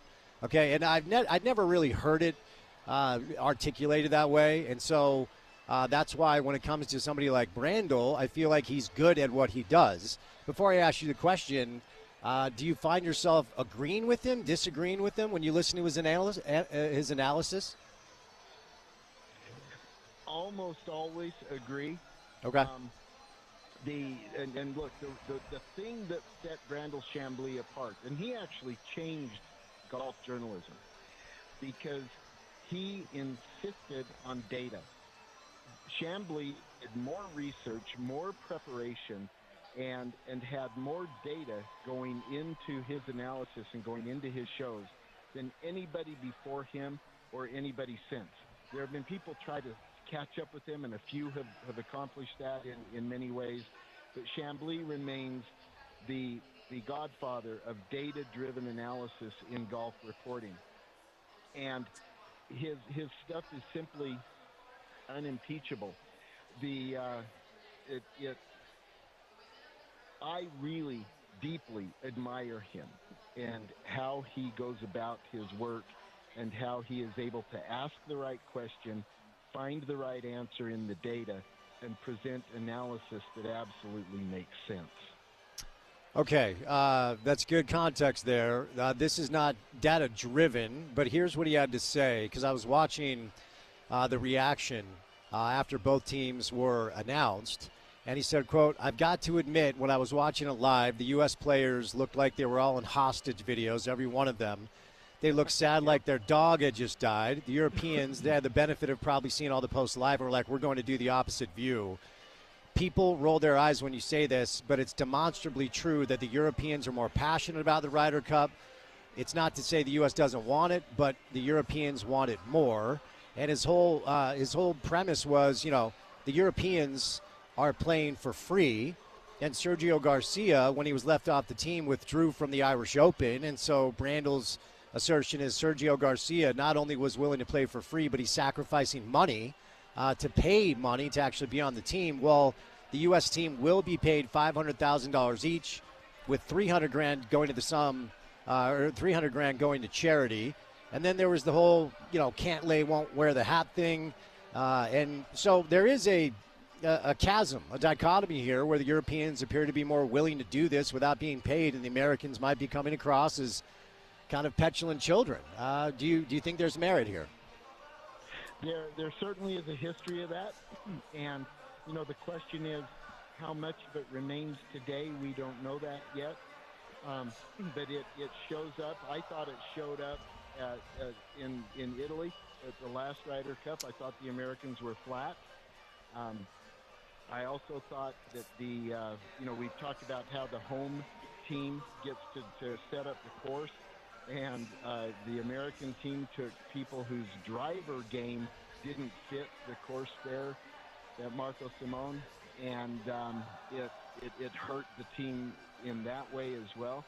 But that is, I think Chambly is really spot on in his view of all this, and that's what I was referring to a moment ago as well, that if the Americans can find the passion, then this will be a great Ryder Cup. If they don't, it could be an embarrassing Ryder Cup. And that point about the the players, the American captain's picks looking all morose on the video, I thought that was stark and kind of shocking as it was unfolding. I'm going, why aren't you guys cheering and happy? You just got picked by the captain to be on the Ryder freaking Cup, and they weren't. It was puzzling then. It's puzzling now. All right, Paul, let's move over here. The Bank of Utah Championship is coming up in about a month and a half down at the Black Desert Resort. And a little birdie, Paul, has informed me that we will not see Tony Finau in the field. Now, I'm not reporting that, but the person that told me is somebody who's down there who would know, and that's all I'll say. So give me your thoughts on that, and then any insight on who we may see at the PGA Tour event in our state. Let's start with who we know we'll see. We will see Patrick Fishburne, who is number 95 in the FedEx rankings. Patrick, of course, a child of Ogden, BYU alum. He's one of our guys. And at 95, he has an imperative to show up at all 7 of the Fall Tour events, Fall Series events, because he needs the points. Tony doesn't really need the points. He doesn't have a lot to gain, and if he wants to take a break, I totally respect and understand that. I mean, goodness, it wasn't that long ago that the PGA Tour was simply dark all through the fall and the winter, and then they started back up again in Hawaii in January. And for years, for decades, PGA Tour players had a 3-month, maybe even 4-month off season. The tour is a grind, physically and mentally. And for people to need a break, especially those players whose kids are at the ages Tony's kids are right now, it makes total sense to me that they would take the time off unless they have some imperative that they need the points in order to keep their status on the tour. So, if Tony doesn't show up, I completely understand and respect that. The players who absolutely must show up, who do have an imperative, are those who fall especially between 75 and 125 on the FedEx points currently, as it currently stands. They are jockeying for making the top 100 at the end of the Fall Series, and those are the players who will have a PGA Tour card for next year with full status. And Patrick Fishburne is absolutely one of that group. I'm going to follow up with a rumor that also is circulating. I cannot corroborate it, but apparently there's a chance that Colin Morikawa is making an appearance at this tournament. Obviously, he does not need the points. So if that was to happen, what are the mechanisms? How does that go down to convince a player at that level to play in a tournament that he doesn't really need to play in? That would be so cool and so interesting. Man, I hope that happens. The first thing to do is look at sponsorship relationships. Okay. I'm not aware of any right now that would connect with Colin, but that doesn't mean they're not there. Then the second thing you look at is personal relationships between tournament organizers and Colin and his family or his team, or maybe there's some personal relationship in there. And then the last thing you look at is maybe there is just something about the tournament that is of interest to the individual player. Maybe Colin thinks, gosh, I want to go play that cool-looking course in the Red Rock. I don't know. But those are the places where you start to look to answer those questions. All right, Paul, what's coming up on the radio program tomorrow morning?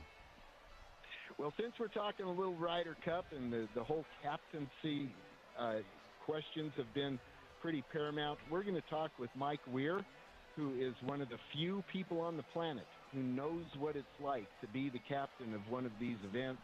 And he's going to join us tomorrow morning and talk about what kinds of things Luke Donald, Keegan Bradley are dealing with and experiencing right now. Mike Weir, of course, having just been the President's Cup captain for the international team at Royal Montreal last year. Then we also will be doing a preview of the 2025 BYU Cougars with Coach Bruce Brockbank. All right, my friend. Well, I appreciate the time. Have a good show tomorrow, and be well, Paul. We'll chat soon, okay? Thanks, Spencer.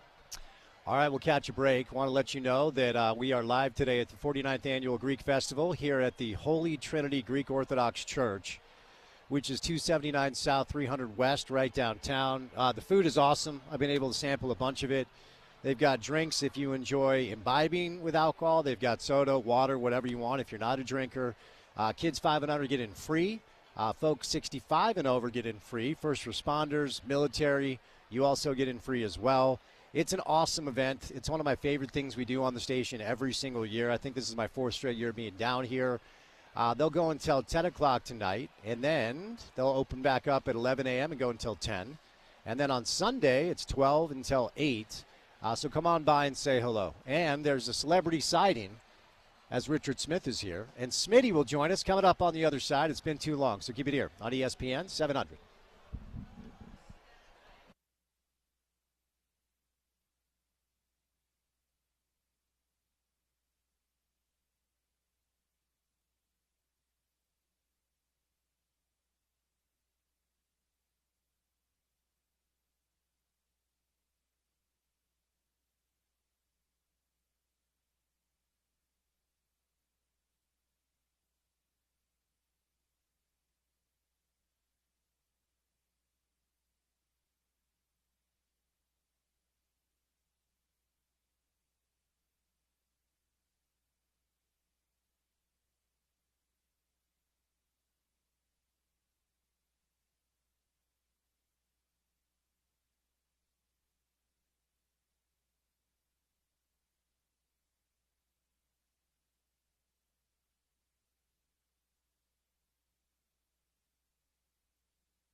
Live today at the Greek Fest, the Greek Festival, the 49th Annual Greek Festival here at the Holy Trinity Greek Orthodox Church.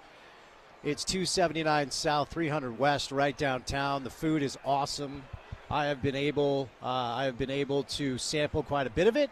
They've got drinks if you like to imbibe, and drinks if you are not a drinker as well. Great desserts. We've got some entertainment going on with some dancing, authentic Greek food, music, drinks, art, jewelry, and so much more. They take months and months and months to plan this.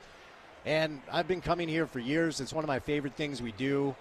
So we'd love to see you. Tickets are only $5. Children 5 and under are free. Folks 65 and over are free. Military, first responders, you guys also get in for free as well. So you can go to saltlakeCityGreekFestival.com for more information. Our next guest does not fit any of those categories to get in for free, so he probably had to pay his own way.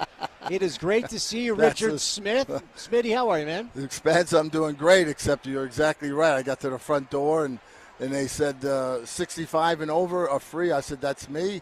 And the guy looked me over a couple times, said, we're going to charge you double because we know the reputation when you get into these eating establishments, what can happen. So this is such a great event, Spence.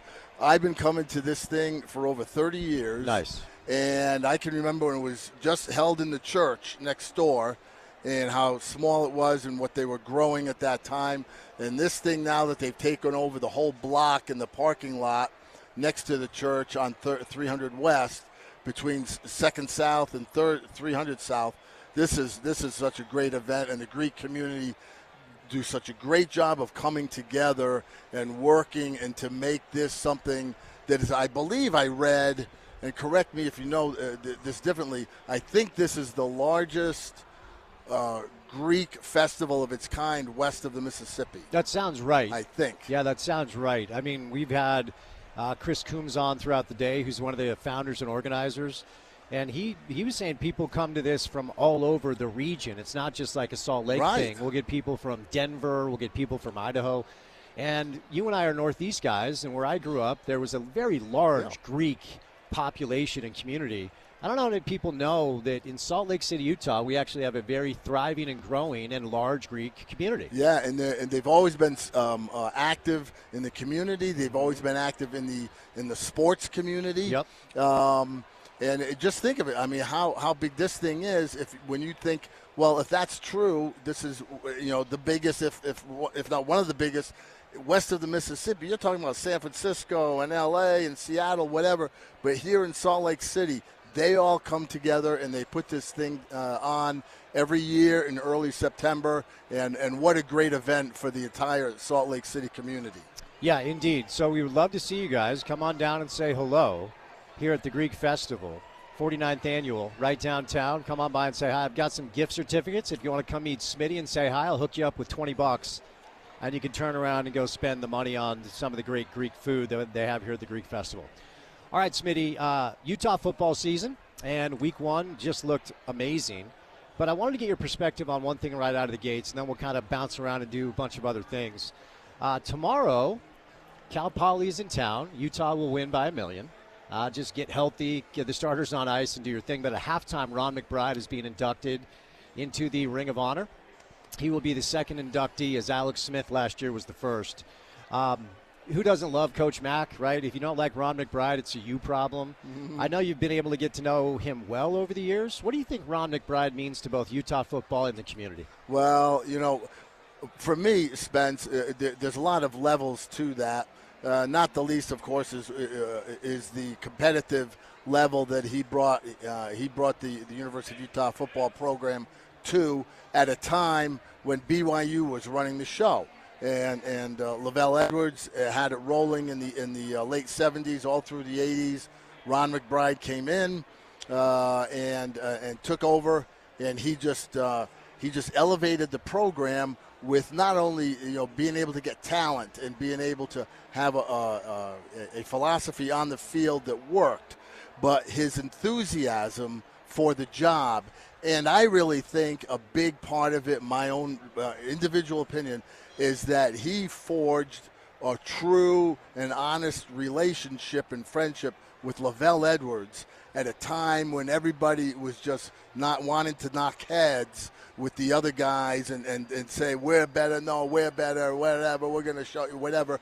And he understood the competitiveness of the football game every year, but he also knew that there was a human side and that he and Lavelle Edwards had a lot more things in common than they had separately, and they had such a great friendship over the years, and I really think that played into people seeing that this was, more than just this competitive thing, but it was something that the whole community can get behind and be part of, whether you're on one side or the other, but it's really about the spirit of the community, and that's what I really think that he brought big time when he took over the program.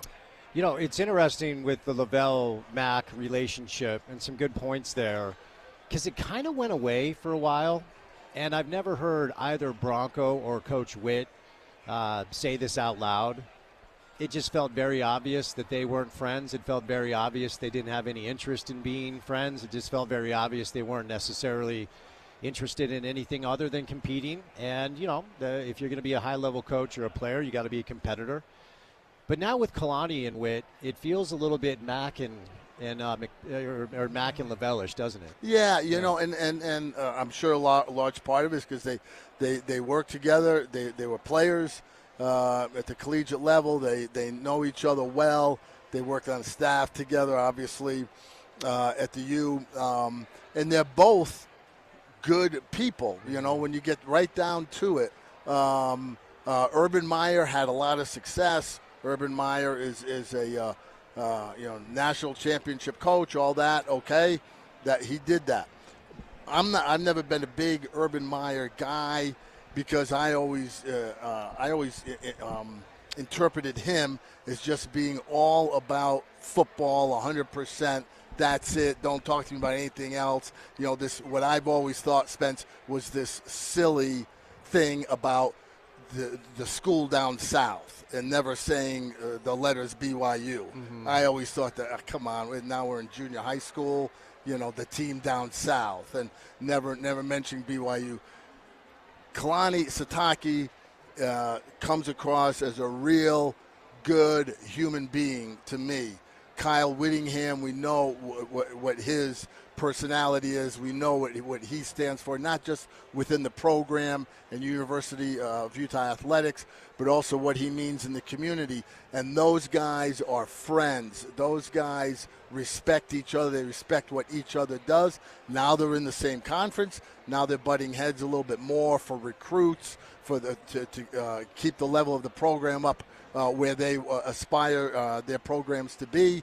But you can just sense that they like competing with each other, but they don't let that get in the way of what their true friendship is off the field. And I think in some way, Spence, personally, that resonates with the fans somehow, that they just kind of see that and they kind of nod and go, yeah, that's kind of the way it's supposed to be. When we get on the field, let's go for it. But when we're off the field, we shake hands, we put our arm around each other, whatever, because it's just, at the end of the day, it's just football. In the grand scheme of things, it matters very little. Yeah, the thing about Coach Mack, and to juxtapose this to what you said about Urban, this was a stepping stone for Urban, and I think most people got that feeling pretty quickly. There was the whole thing where Urban came out and said, I'm Utah for life. I'm not going anywhere. And then 2 weeks later, he takes the Florida gig, right? Well, that was just Spence primarily so he could teach his son how to throw a curveball, if you remember. I do. Yes, I do remember that. And so, I think Utah football fans really do owe Urban a debt of gratitude for the 2 years that he spent here. I mean, the implementation of the MUS, the student section that when I was in school was more or less non-existent in the 90s. We had one, but it was sparse. Football games back when I was in school, it was more like a social event. You went to meet girls. Right. You weren't there for the game, and that's no disrespect because Coach Mack was the coach when I was in college. And really, Coach Mack laid the foundation. Urban kind of built the house, and Kyle finished the estate. Yeah. Right? Is that fair to say? Yeah, but, that's a good analogy. But without Mack, I don't know that Urban does what he does, and I don't know that Kyle does what it's impossible to know, but Mack laid the foundation. Yeah, well, Urban Meyer had a lot of Mack's players that first year, and that he did it with, but he also was a stern taskmaster, and he got the results, and those are the results that you want. You want a coach that you hire, Spence, to come in, have success in his first year, and then his second year go undefeated. Oh, yeah, that's why we hired the guy. And so I don't take anything away from any of that. But that was a short-lived 2 years here, and then he was off to greater heights at Florida, of course. But Mack laying that foundation and the feel of the program for the community, engaging the community, and what Mack has meant, and especially to the Polynesian community and minority groups that he's been able to recruit and bring in and assimilate into a group, into a cohesive unit. That speaks a lot about him as an individual, as a man whose charge is to come in and mold young men to be able to go forth after their playing days and be able to contribute to society, and that's what he's done in great numbers. Good perspective, and a lot of the former players, including Robert Johnson, who was on today. Trevor Riley referenced this. Nate Orchard was on yesterday. I've asked everybody about Mack. One of the things they've all brought up is how many impoverished families he ended up helping, right? Like recruiting these young men that came from really rough backgrounds, getting them to the University of Utah, helping them graduate, sending some on to the NFL, and really changing generations when it comes to some of the players that have been able to go on and do very well. A lot of them really attribute that to Ron. I think it's cool.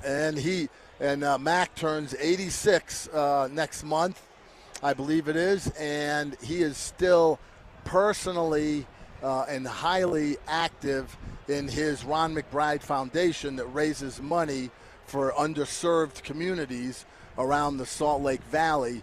And, he's got a great board of directors that works on his behalf in raising money for those groups. But Mack is at all the meetings. He's the one who sets the tone and direction of what they're trying to do from year to year in terms of raising money. And that's what he's meant to this community. Spence, he's been retired for how many years? He still goes to high school football games. He still connects with high school coaches about players and what schemes they're running, and who might have a chance to go on and play collegiately and maybe get a college scholarship, and then he's out running his golf tournaments and raising money for these underserved areas. And what a great man. I'm very privileged and humbled that I've known him for a long time, and I'm able to call him my friend. And he and Vicky are the salt of the earth. They are one of the premier couples in the state of Utah, along with Frank and Barbara Layden, and Lavelle and Patty Edwards. These are people who stand out in our community, not just in the sports realm, but in the greater Utah community. And aren't we privileged to have known them during our lifetimes? And just for a little context and a little history here, before Coach Mack, Utah, the most complimentary thing you could say about their football program was they were average. They were mediocre. Yeah. So you go back to the decades, the 50s, the 60s, the 70s. They finished those, and the 80s. When you look at the average win total per season, it was 5.1 wins per season, 205 wins, 216 losses, 8 ties. They had 2 coaches in the 50s, 3 in the 60s, 3 in the 70s, 3 in the 80s. They even had Jim Fossil, who went to the Super Bowl with the Giants, and Wayne Howard, who actually had a good run, said, quote, "This place is jinxed. It's impossible to win here. I don't know what it is." Coach Mack, this is a good life lesson. If you feel like time is running out for you or your best years are behind you, Coach Mack was an assistant coach for 25 years before he took the Utah job in 1990. He interviewed for it twice in the 80s, and he finally got the job in the 90s, and ultimately was the man who put Utah football back on the map. And look, again, when I was in school at Utah, we were absolutely a basketball school. It was Rick Majerus. It was Final Fours. It was Andre Miller. It was Keith Van Horn. It was Mike Doliak. It was Britton Johnson. I could keep going. And in 13 seasons, Mac went 88-63, won 2 conference championships, and beat BYU 6 times.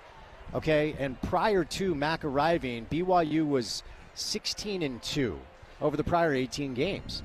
It just can't go without really being emphatic that without Ron McBride, there might not be Urban Meyer. There might not be Kyle Whittingham. There might not be Pac-12, or there might not be Sugar Bowl or Fiesta Bowl. Like, he wasn't the coach during the undefeated runs. He didn't coach the team during the Pac-12.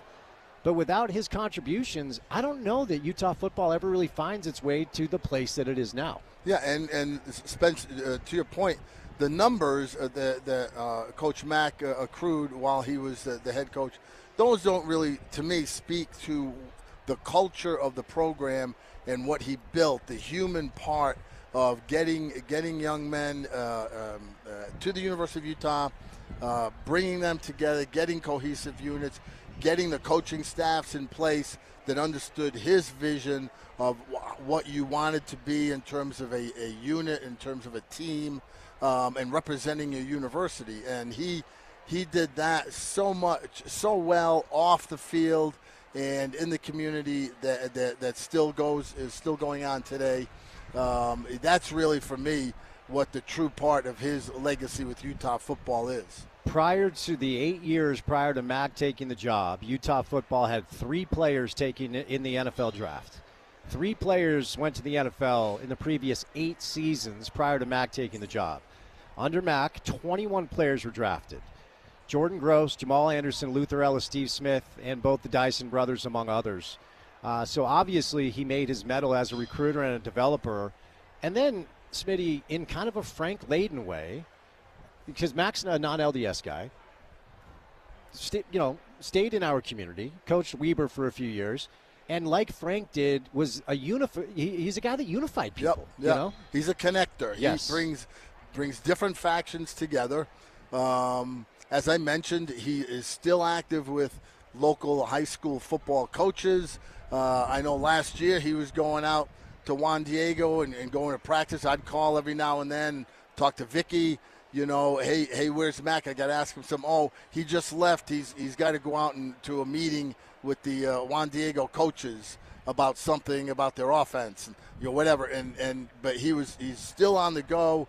He's still active. He still loves the game of football, and I'm just elated that he's going to receive such an honor as he is tomorrow at the Utah football game at halftime. That's just a thrill for him, for Vicky, and their entire family. Also, we need to keep in mind a few other things. He hired Kyle Whittingham, who was a defensive coach at Idaho State. Morgan Scally was recruited by Mac and played initially for Mac and finished playing for Urban. He hired Jason Beck at Weber State, who's now the offensive coordinator at Utah. Lewis Powell, Colton Swan, Sharif Shah, Coach Ellis also had their beginnings under Coach Mac. So it's not an intangible thing or just something you make up to say that this Utah staff has benefited from Coach Mac. They're directly tied to him. He's responsible for them in a lot of ways. Spence, it's just like the tree that's growing out in your front yard that looks great, and they say you're having problems, underneath with something, and you dig away all the ground, and you see all the roots and all the stuff that's holding the tree in place, and all the things that supply that tree to make it as great as it is. That's what he's done for this program. Is all the people that feed into it, that are part of that and part of that system that is thriving on the Hill right now. Richard Smith is with us. We're going to catch a quick break, but I'm going to have you hand that headset off real quick. We're going to chat. We're going to catch up with Chris. We're here at the Greek Festival, the 49th annual Greek Festival. Come on by and say hello. Right downtown Salt Lake City, Utah. It is a great event. It has turned into a great day as well. A little rain earlier today. But the sun is shining. It's about 80 degrees, so come on by and say hi. And my guy Chris Coombs stops by once again. Were you a little nervous when you saw the rain coming down earlier today?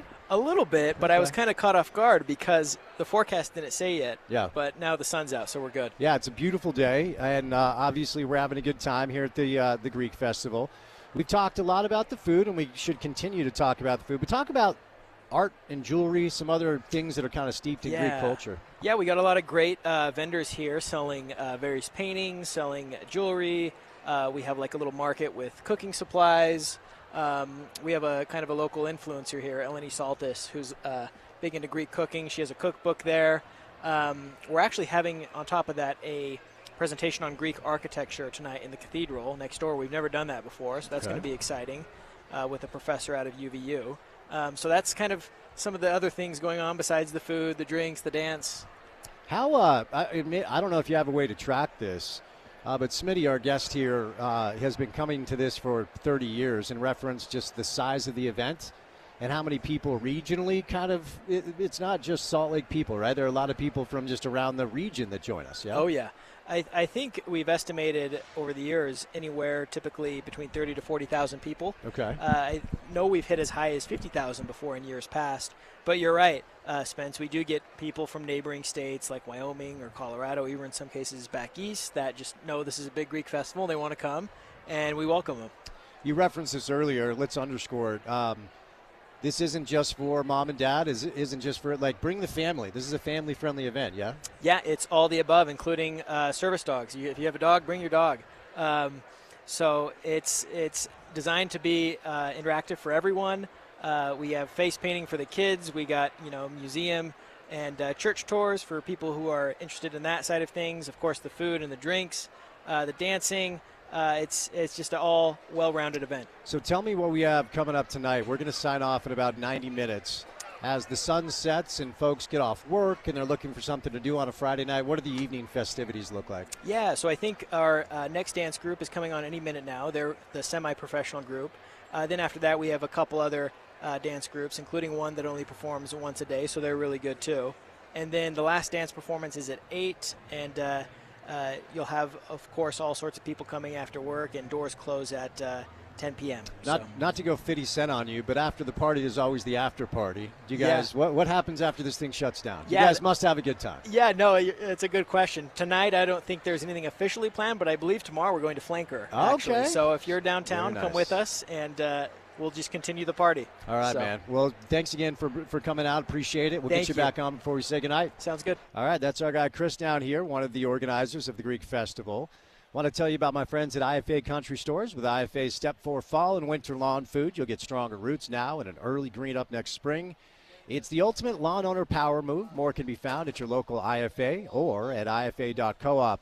Also, you can experience the future of performance with the new shaping materials and the AI 10-time Smart Face delivering up to 8 yards longer. With even more forgiveness, it's Callaway at Uinta Golf and uintagolf.com. And head on out to our friends at Stansbury Park Golf Course. No long waits, no overpriced green fees, just pure golf.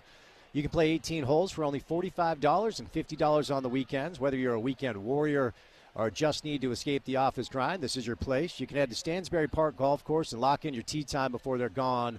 Stansbury Park Golf, great rates, gorgeous greens, all just minutes away. Totally worth it. Book your tee time now at stansburypark.gov/golf course. That's stansburypark.gov/golf course. All right, week 1 of the NFL kicked off last night. Week 3 of college football gets going tonight as well. As a sports fan, if you do not have Dish, you are doing it wrong. You can also save a tremendous amount of money on internet solutions with the Dish professionals by dialing 801-424-DISH. What's going on, Ryan? Love what you said, Spence. If you don't have Dish, you're doing it wrong. And, guys, we have it all set up. And it doesn't matter where the TV is, where the channel is. Dish has you covered. They cover all the streaming apps, and you have the traditional TV, and you have the biggest DVR out there. Plus, in my 23 years, I've never seen such an unbelievably stacked promotion. It is unreal what Dish is giving away to new customers, and this is the reason you should switch. If you're a cable, DirecTV, or YouTube subscriber, you're going to save a lot of money by making a switch. So call us up, get the biggest DVR out there, get a 2-year price guarantee, pay at least $30 a month cheaper than what you're paying now, maybe more.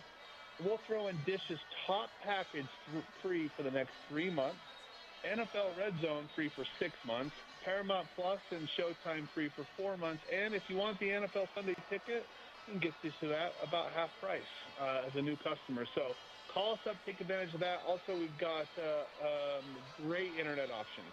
Listen, guys, northern Utah is covered in ISPs, the internet providers. So there are so many of them right now, and if you're spending more than $60-70 a month, you could probably pay $30 a month less, get the same service, just pay a different provider. And this includes fiber.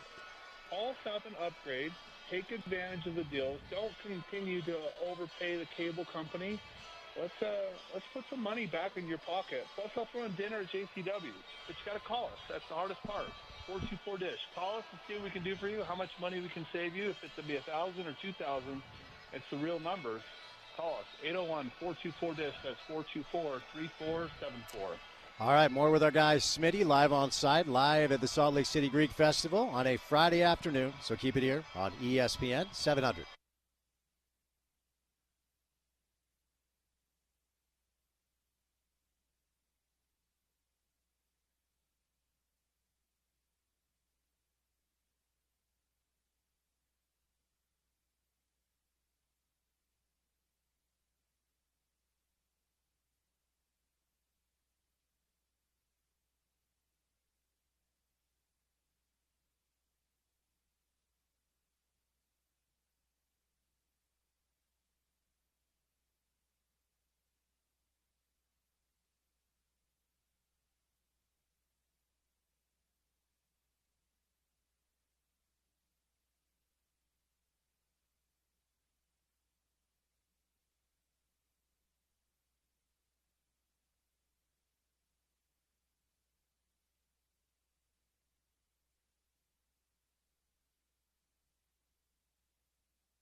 Broadcasting live today at the Greek Festival. It's the 49th annual Greek Festival here in downtown Salt Lake City, Utah. Holy Trinity Greek Orthodox Church, 279 South, 300 West, right downtown. Come on by and say hi.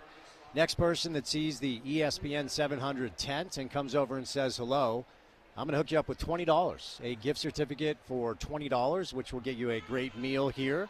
They've got dessert, they've got drinks, they've got face painting. The dancing has begun, so a lot of entertainment taking place here at the Greek Festival. Utah football back in action tomorrow against Cal Poly. Our pregame coverage will begin at noon with Porter Larson and Trevor Riley live at Beer Bar, and then come on up to the game. And if you want to tailgate with us, we'll be at the ESPN 700 tailgate tent. I'll be running through and saying what's up. Ron McBride inducted into the Ring of Honor at halftime, so I would encourage everybody to stay in their seats at halftime and shower Coach Mack with the love that he deserves. Richard Smith is with us today, who's excellent friends with Coach McBride. How have you seen, Smitty, our college football market grow and evolve? You know, we had Bill Conley on earlier, who's one of my favorite college football writers for ESPN. And, you know, once upon a time, you know, BYU has always been a brand because they have so many footprints nationally. And their pedigree is national championship, Heisman Trophy, Jim McMahon, Steve Young. But it took Utah football a while to catch up. As we outlined last segment, Coach Mack is really the one that evened the playing field and started beating BYU consistently, which didn't sit well with them. You know, it's funny. I had an opportunity to do a radio show with Coach Mack and Lavelle for a number of years. They were on our station, and so I had a chance to fill in with them and do some pre-half and post-game stuff. And as Lavelle started to age, it was the sweetest thing to watch Mack put his arm around him, help him find his point, help him find his direction. Like, the relationship between those two really was always very special, and was really special for me to witness as they aged. But you've been here for a long time, and you worked at Utah for a long time. How have you seen our college football market and landscape grow and evolve over the years? Well, it's really taken off, Spence, what it is now. People forget in the we're going back to the 1900s now. Okay, aging myself, but in mid-century, in the 50s, 60s, 70s, Spence, BYU was a basketball school. Mm-hmm. They were led by the great Stan Watts, who was in the Basketball Hall of Fame, led by Krasimir Kosic, who was a great recruit for them over in Croatia. Came over to BYU, didn't know anything about the LDS culture, nothing. Came on the campus, wanted to play college basketball in the NCAA, and ends up having to assimilate to the culture there down at BYU. So much so that he was in his first social get-together on campus and pulled out a cigarette and lit up and was asking where the beer was, and they go, no, wait a minute, time out. All right, we got to tell you where. And that's how little he knew about what he was getting into. Sure. But he accepted it and got in and all that, and he's in the Basketball Hall of Fame. But that was a basketball school, and then, of course, Danny Ainge comes in and has a great run with those guys, with Fred Roberts and Devin Durant and all those guys, Greg Kite, and they had great teams in the late 70s, early 80s. And during that time was when Lavelle Edwards started getting the football program going. And really the catalyst at that time in the mid-70s was a quarterback by the name of Gifford Nielsen. Mm-hmm. And Gifford Nielsen became his first great quarterback, and then followed that up, of course, with Jim McMahon and Steve Young. And then Robbie Bosco, everybody tends to forget about, is the one who won the national championship in '84. And then, of course, Ty Detmer and Steve Sarkisian, on and on. So it wasn't until the late 70s, early 80s that football started taking a hold of BYU. Utah was also a basketball school, with their pedigree in the 50s and 60s, and the great coaching they had up there, and the great teams they had, whether it was Billy the Hill McGill and with Mike Newland, who was a great player up there, and then, of course, the teams in the late 70s with Danny Vrains and Tom Chambers and Pace Mannion and those guys, and they had a great run as well in the 70s and 80s in basketball. But then it coalesced when Ron McBride took over the football program, got them going in the right direction with the way he was running the program, then handed the reins, of course, over to Urban Meyer, and then Kyle Whittingham knew exactly what needed to be done and how they should do it. And of course, a big part of it, in my opinion, was Chris Hill, the athletic director at Utah for 31 years, who got the Utes into the Pac-10, became the Pac-12 when he convinced that league to accept Utah and Colorado, and then BYU decided to go independent and had some mixed results that way. And Tom Homo was able to steer the ship a little bit differently and align them in with the Big 12, which to me is like one of the weirdest conferences going nowadays anyway. I mean, with all due respect to them and their great traditions at their schools, but nobody around this part of the country cares about West Virginia or Cincinnati or Central Florida or, I mean, so, it's kind of a weird conference that way, but that's what the hand the fans have been dealt at the current time, and those schools are dealing with it. And I believe, like you, I think that there's just a matter of time before the next iteration comes, whatever that's going to be. But both schools are on great footing with their football programs. BYU obviously has a head up on the U at the moment in basketball and the way they've been running their program when they brought Kevin Young in last year. And now the U has shifted gears and is going with the great Alex Jensen at the helm.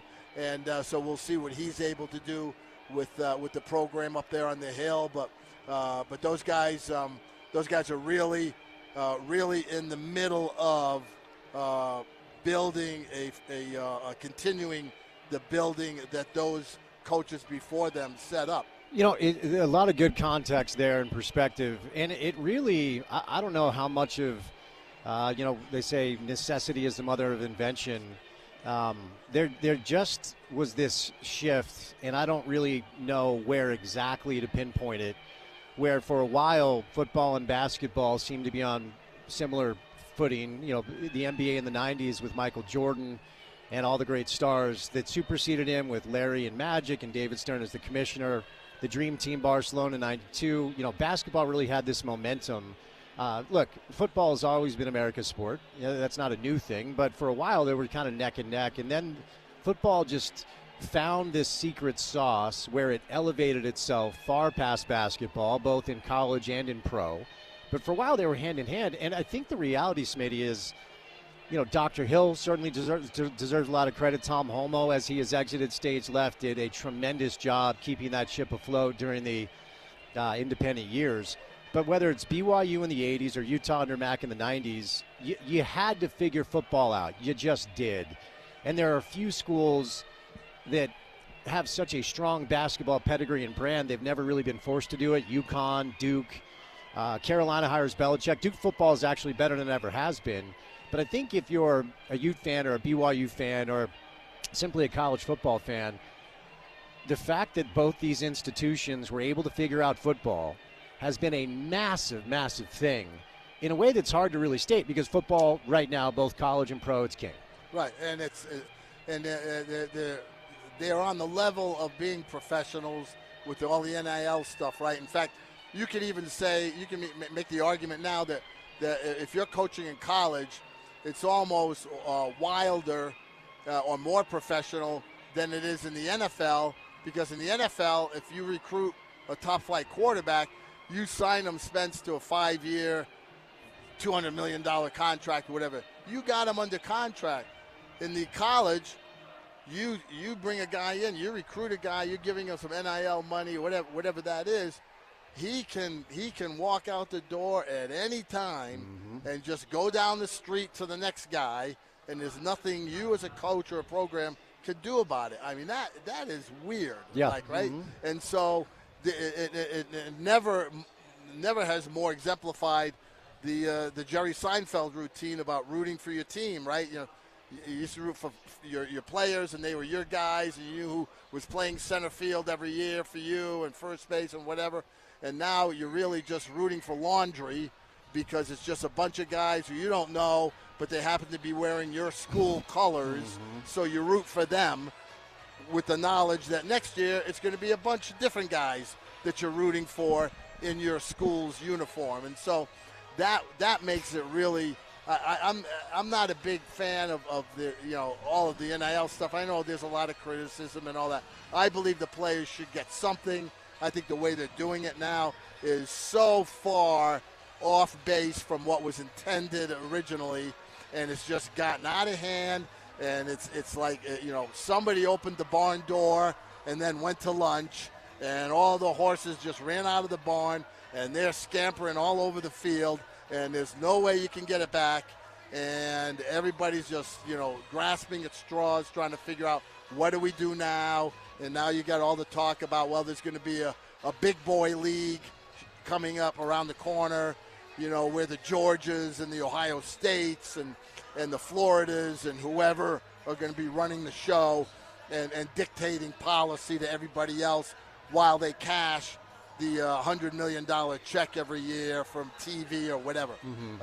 To me, it's a little distasteful. It's not what college is supposed to be about. It's certainly not what was intended, 50 years ago, 75 years ago when you're playing the sport. But I understand things have changed. The world has changed, but it's really such a minefield now that these coaches and administrators have to try and negotiate all the time. It never stops. It's not like there's not an off season.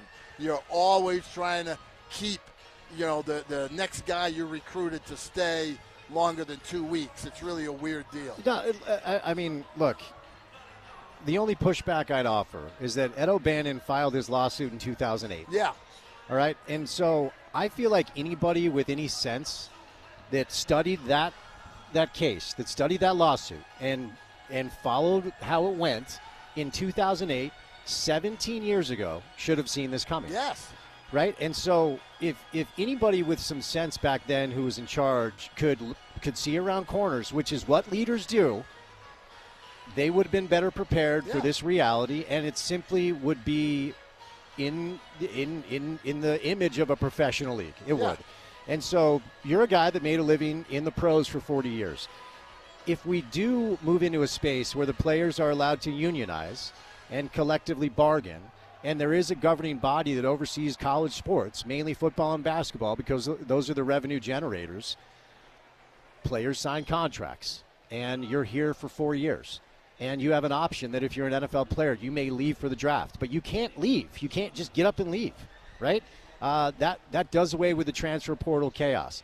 There's a salary cap in place, and they're trying to do that with a $20.5 million. But still, NIL is still out here with not a lot of regulation, even though you have to report your NIL deals to this new committee, and they'll approve them. They're trying, but it's just too late. Yeah. You've already screwed so many things up. Now, the crazy thing, Smitty, is that the consumption continues to go up. People love college football so much. All the chaos and the inability to get to know players from one year to the next has not affected the way people are consuming this sport. I know. It's really unusual, because what they've also added on to that layer, Spence, is all the proliferation of betting and gamesmanship that comes into not just the game, but everybody who's watching the game, and the 48 different ways that you can bet on the game bet now live while you're in watching real time. the game. And all this stuff came from soccer over in Europe and how they did over there, and the professional leagues here have said, hey, if that's going on, we want a piece of that pie. And so the NBA has a deal with DraftKings, and the MLB has a deal with Caesars Sportsbook or whatever it is. And everybody's in because everybody has their hand out, just like the colleges have their hand out. And you reference the Ed O'Bannon thing. You know how that started in 2008. It was actually 2007 when Ed O'Bannon was with some friends, and they're playing a video game. And he sees the cover of the box, and it's got his picture on it, from his days at UCLA. And he goes, hey, what's that? I go, hey, man, you're on the video game. He goes, what's that? Did you pay for it? Well, yeah, I'm $9.95, at Best Buy. What? He goes, I didn't get any of that money. And he called somebody and said, hey, how come my picture's on here? And one thing led to another. That's how that whole thing got started, because he said, well, they're using my picture. It's obviously me. I don't have any of that money. Who's getting that money? Well, somebody's getting the money. Well, and that, so that whole thing has changed. That was in, as you say, the last 17 years. So we're in 2025 now. What's it going to be in 2040? 15 years from now. How's that landscape going to look? I don't think anybody has any idea, but it can't be what's going on now. And I think, Spence, most people you talk to who are right in the middle of it, coaches, administrators, if you said that, they'd look around the room and then they'd look at you and go, yeah, you're right. It can't keep on like this. But as Kyle Whittingham has famously said, whether you like it or you don't like it, this is what it is at the moment. So you're either the old Jim Fossil phrase, you either get in or you get out. And if you're going to play college football, these are the rules today. This is what you have to deal with. And we'll worry about what's going to change, when it's going to change, whatever, down the road when those things come up in front of us. But at the moment, this stuff about NIL and all the publicity that BYU has gotten about, how they've got an infusion of money from donors and lifted up both the football and basketball programs.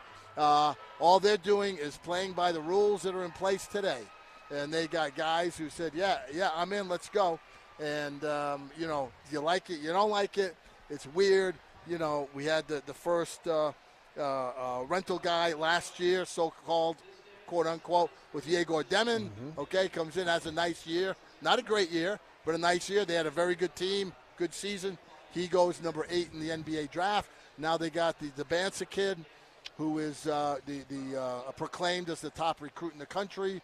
And BYU got him out of Boston. Okay, when else is that going to happen? Okay, non-LDS kid comes to Provo, Utah, but he's going to be there for this season, and then he's going to be gone, and then they're going to try and bring in the next guy, whoever that's going to be. So this is going to be a very interesting landscape. But to your point, all the stuff that's happened in college football, it hasn't diminished the viewership. The viewership is alive and well and growing, and everybody gravitates to that. The why is an interesting question for me. I mean, why as in WHY? Why people do that now more than 5 years ago, 10 years ago? Yeah, I mean, look, ultimately, I believe that all of the issues that anybody brings up and the issues that you've outlined can be solved by moving to a pro model. I mean, that's just the way I feel about it, because all of the regulations that you can put in place. Now, there are a few things that they're trying to do to put the toothpaste back in the tube. But like I said, a day late and a dollar short when it comes to all of the fans that feel like this sport is changing in a way they don't appreciate, even though the numbers are the numbers and the ratings are the ratings, which is why the TV deals are what they are. It's why the TV deals are what they are with the NFL and the NBA. And when it comes to, if we use the NBA as an example, they don't really give a rip about the fan because they're just counting their money behind closed doors. Like this Kawhi story, where everybody's talking about the NBA is going to hammer Steve Ballmer. No, they're not. Like, you do hear people say the quiet part out loud sometimes when Jason Kidd, after a playoff loss, says, you guys don't get it, we're millionaires cheering for each other. And it's like, dude, okay, we know that, but you don't say things like that. So, look, you always follow the money if you want to know the truth of things. And with the Ed O'Bannon stuff, the NCAA on several different occasions went to the highest courts in the land, and they were summarily thrown out every time. And the judge would say, you are a serial antitrust violator. You employ employees that you don't get paid, that don't get paid. You have built billion-dollar business on the backs of employees that don't get any of it. Go figure it out. And they refused to. They sat on their hands. Yep. And now they're trying to incrementally, step by step, get it back. But going to a pro model, to me, is the only solution to solve the issues that we've talked about. I don't see any other way, Smitty. I really don't. And you see the local programs who are doing that now. Alex Jensen hires Wes Wilcox, who is with the Sacramento Kings, to come in and be the general manager of the men's basketball program. Kevin Young has done the same thing down at BYU. He took the job with the premise that the only way I know how to do it, literally, is to do a pro model because I've never really worked in college, so I don't know how to do it the college way. But if you want me to do it the pro way, I know how to do that, and that's what he's set up down in Provo, and it's working for them. And we can see when you have the financial backing, and you have alumni, and you have those kind of resources that want to support you and be part of that you can have and maintain a level of success that your school and your boosters are looking for. Smitty, before I say you lose, just a quick thought, because I wanted to get your thoughts on this. How has the game day atmosphere and experience at Rice-Eccles Stadium changed over the years? I mean, for me, it's stark. I live up on campus. I go to every home game. I walk around the tailgate, and I'm blown away. Now, younger Ute fans have no frame of reference for it because it's been evolving since 2005, 2006, since the Must became a thing. But how has the game day experience at Rice-Eccles changed? Well, I live over east of Sugar House Park, so I always would come over to the campus, go over to Sunnyside, and we have some friends who live over there. Would park in their driveway and would walk down Guardsman Way to the football field. And that used to be just a nice, easy walk over to the stadium. Now, Guardsman Way is closed off. It's parking, it's tailgating, it's people renting spaces on the lawn all along Guardsman Way on your way to the stadium if you're coming from the south. And it's a lively atmosphere. Everybody's into it. They've really gotten going. They've gotten that. They think they're partying like the SEC does. They're like a little couple of peanuts in what the SEC does. If you go to Alabama, you go to Georgia, you go to Florida, and what those guys are doing. But the people at the U and down at BYU, they got a growing section of that kind of stuff that's happening, and that stuff is just part and parcel, part of the growth of the sport and of the size and the importance that the programs have made themselves with their fans. Smitty, welcome home. Thank you. It's great to see you. Man, Thanks for your time. Be here, man, as always. And we'll get you back next week after we swing a golf club tomorrow morning. There we go. Well, don't make sure you take it easy on me, because I know you've been working extra hard because you're afraid of me. I know that. I took a lesson last week. It helped. It helped. Yeah, that figures. All right, the great Richard Smith. Let's welcome in Ryan from the Dish Professionals. Give them a call at 801-424-DISH, where you can save money on internet. And if you're a sports fan and you don't have Dish, you're simply doing it wrong. What's going on, Ryan? It's the time to do a switch on your TV right now, and I can tell you why. Dish has a promotion that's cheaper than YouTube. Cheaper, way cheaper than cable and DirecTV. We had a customer that we just set up.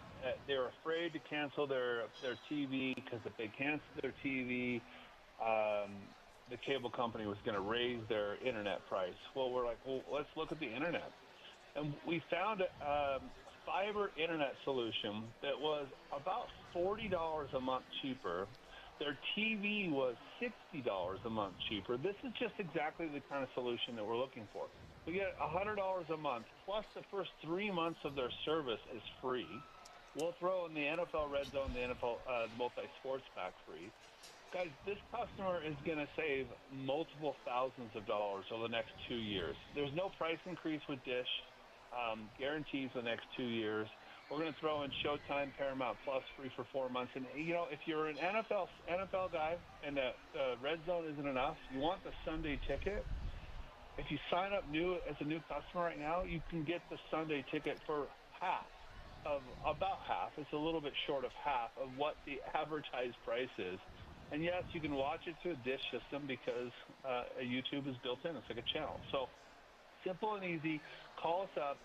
Internet, if you're just looking for internet, guys, I'm going to tell you, your internet's slow, glitchy, keeps going out, or you're spending more than $60, $70 a month, you got to call us. It's not that hard. Just call us up and go, okay, what do you have?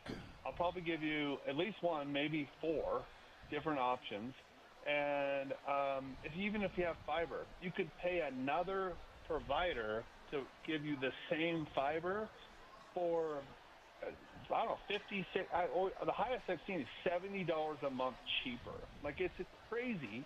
So, but it's up to you. Like, you want to overpay, or you just want to call us up and go, hey, what do you got? And let us just work our magic. It's not high pressure. We're just going to we're just going to save you money and get you the best system out there, the best price, and we'll throw in dinner at JCW's. 424-DISH. Call us now, 801-424-3474. All right, there he is, Ryan from the Dish Bros, live at the Greek Festival, the 49th annual Greek Festival here in downtown Salt Lake City, Utah. It is a beautiful day at the Holy Trinity Greek Orthodox Church. It's 279 South, 300 West, right downtown. Come on by and say hi. And my guy Chris Coombs stops by for one more hit on a Friday afternoon. All right, Chris, I forgot to ask you this earlier. Parking. For folks that are driving down here, what would you recommend as far as where they park? Yeah, that's a great question.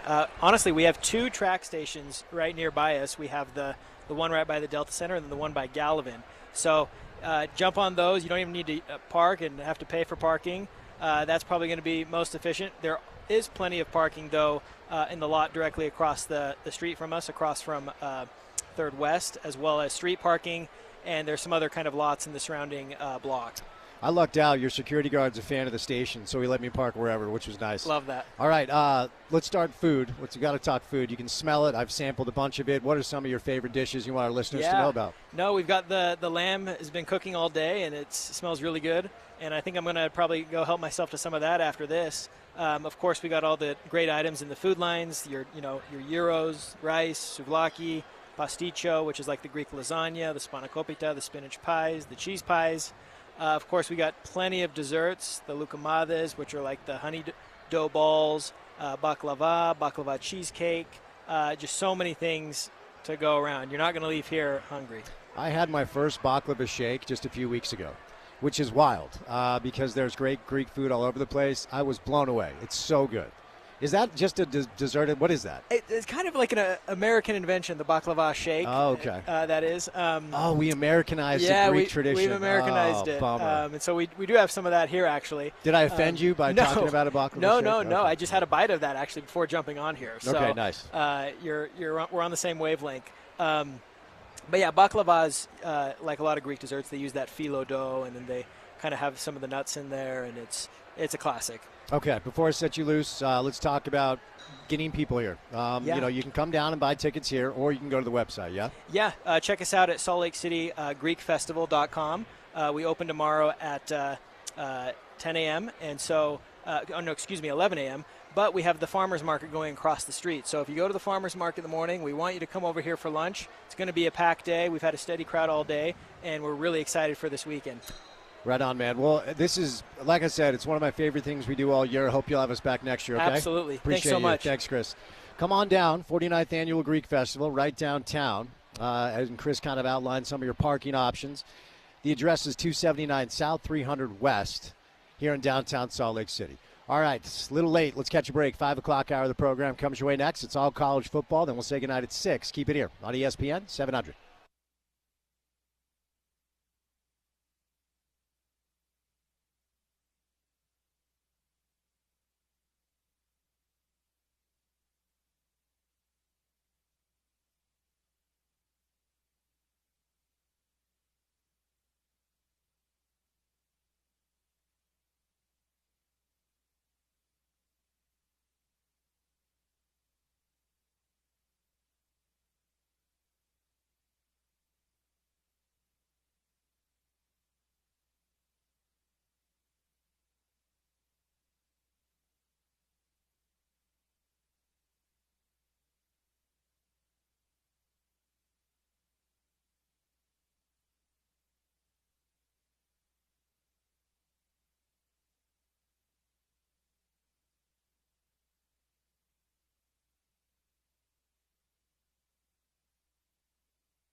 All right, let's get it. Drive at 5 time on a Friday afternoon.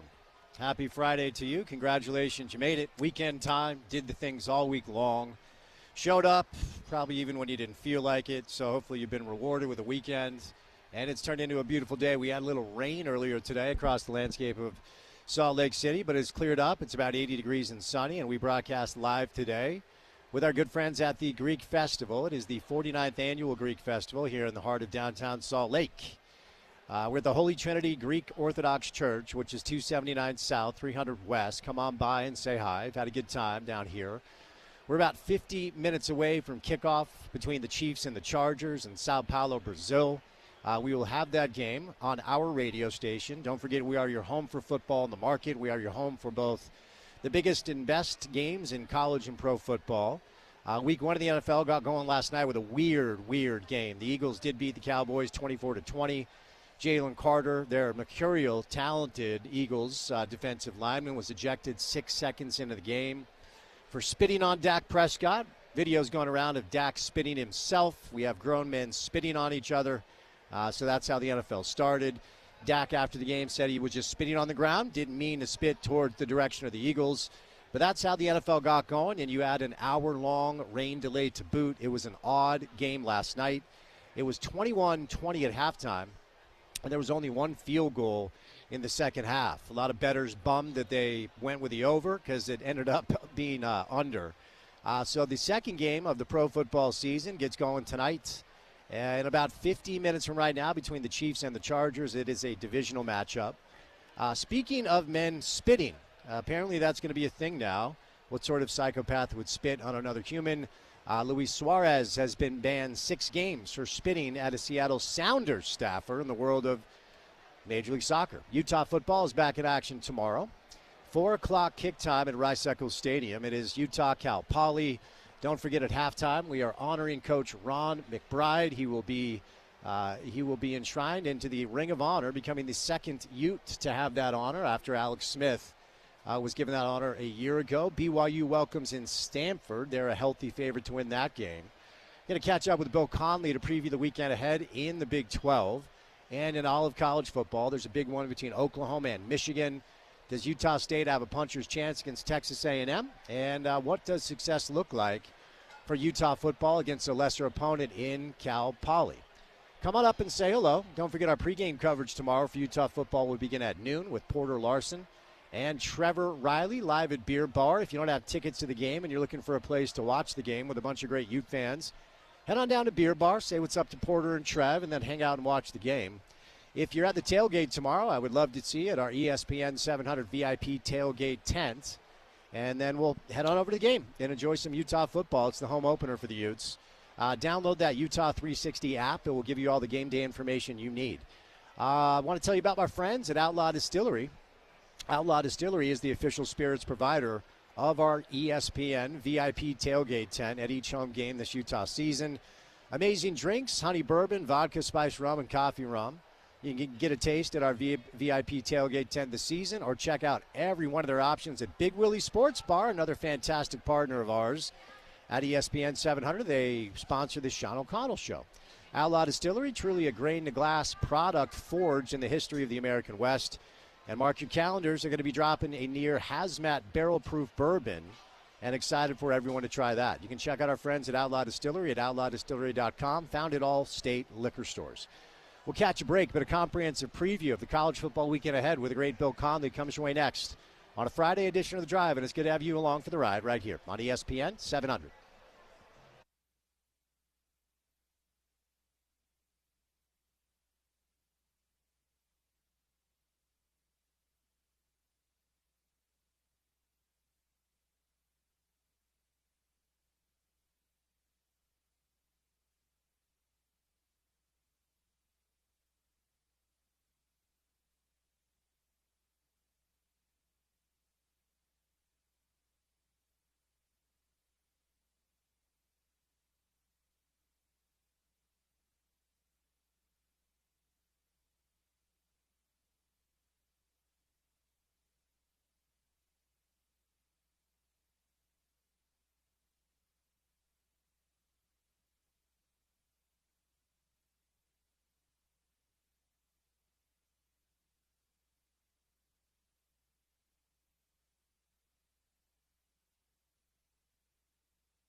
All right, wrapping it up. Friday edition of the show.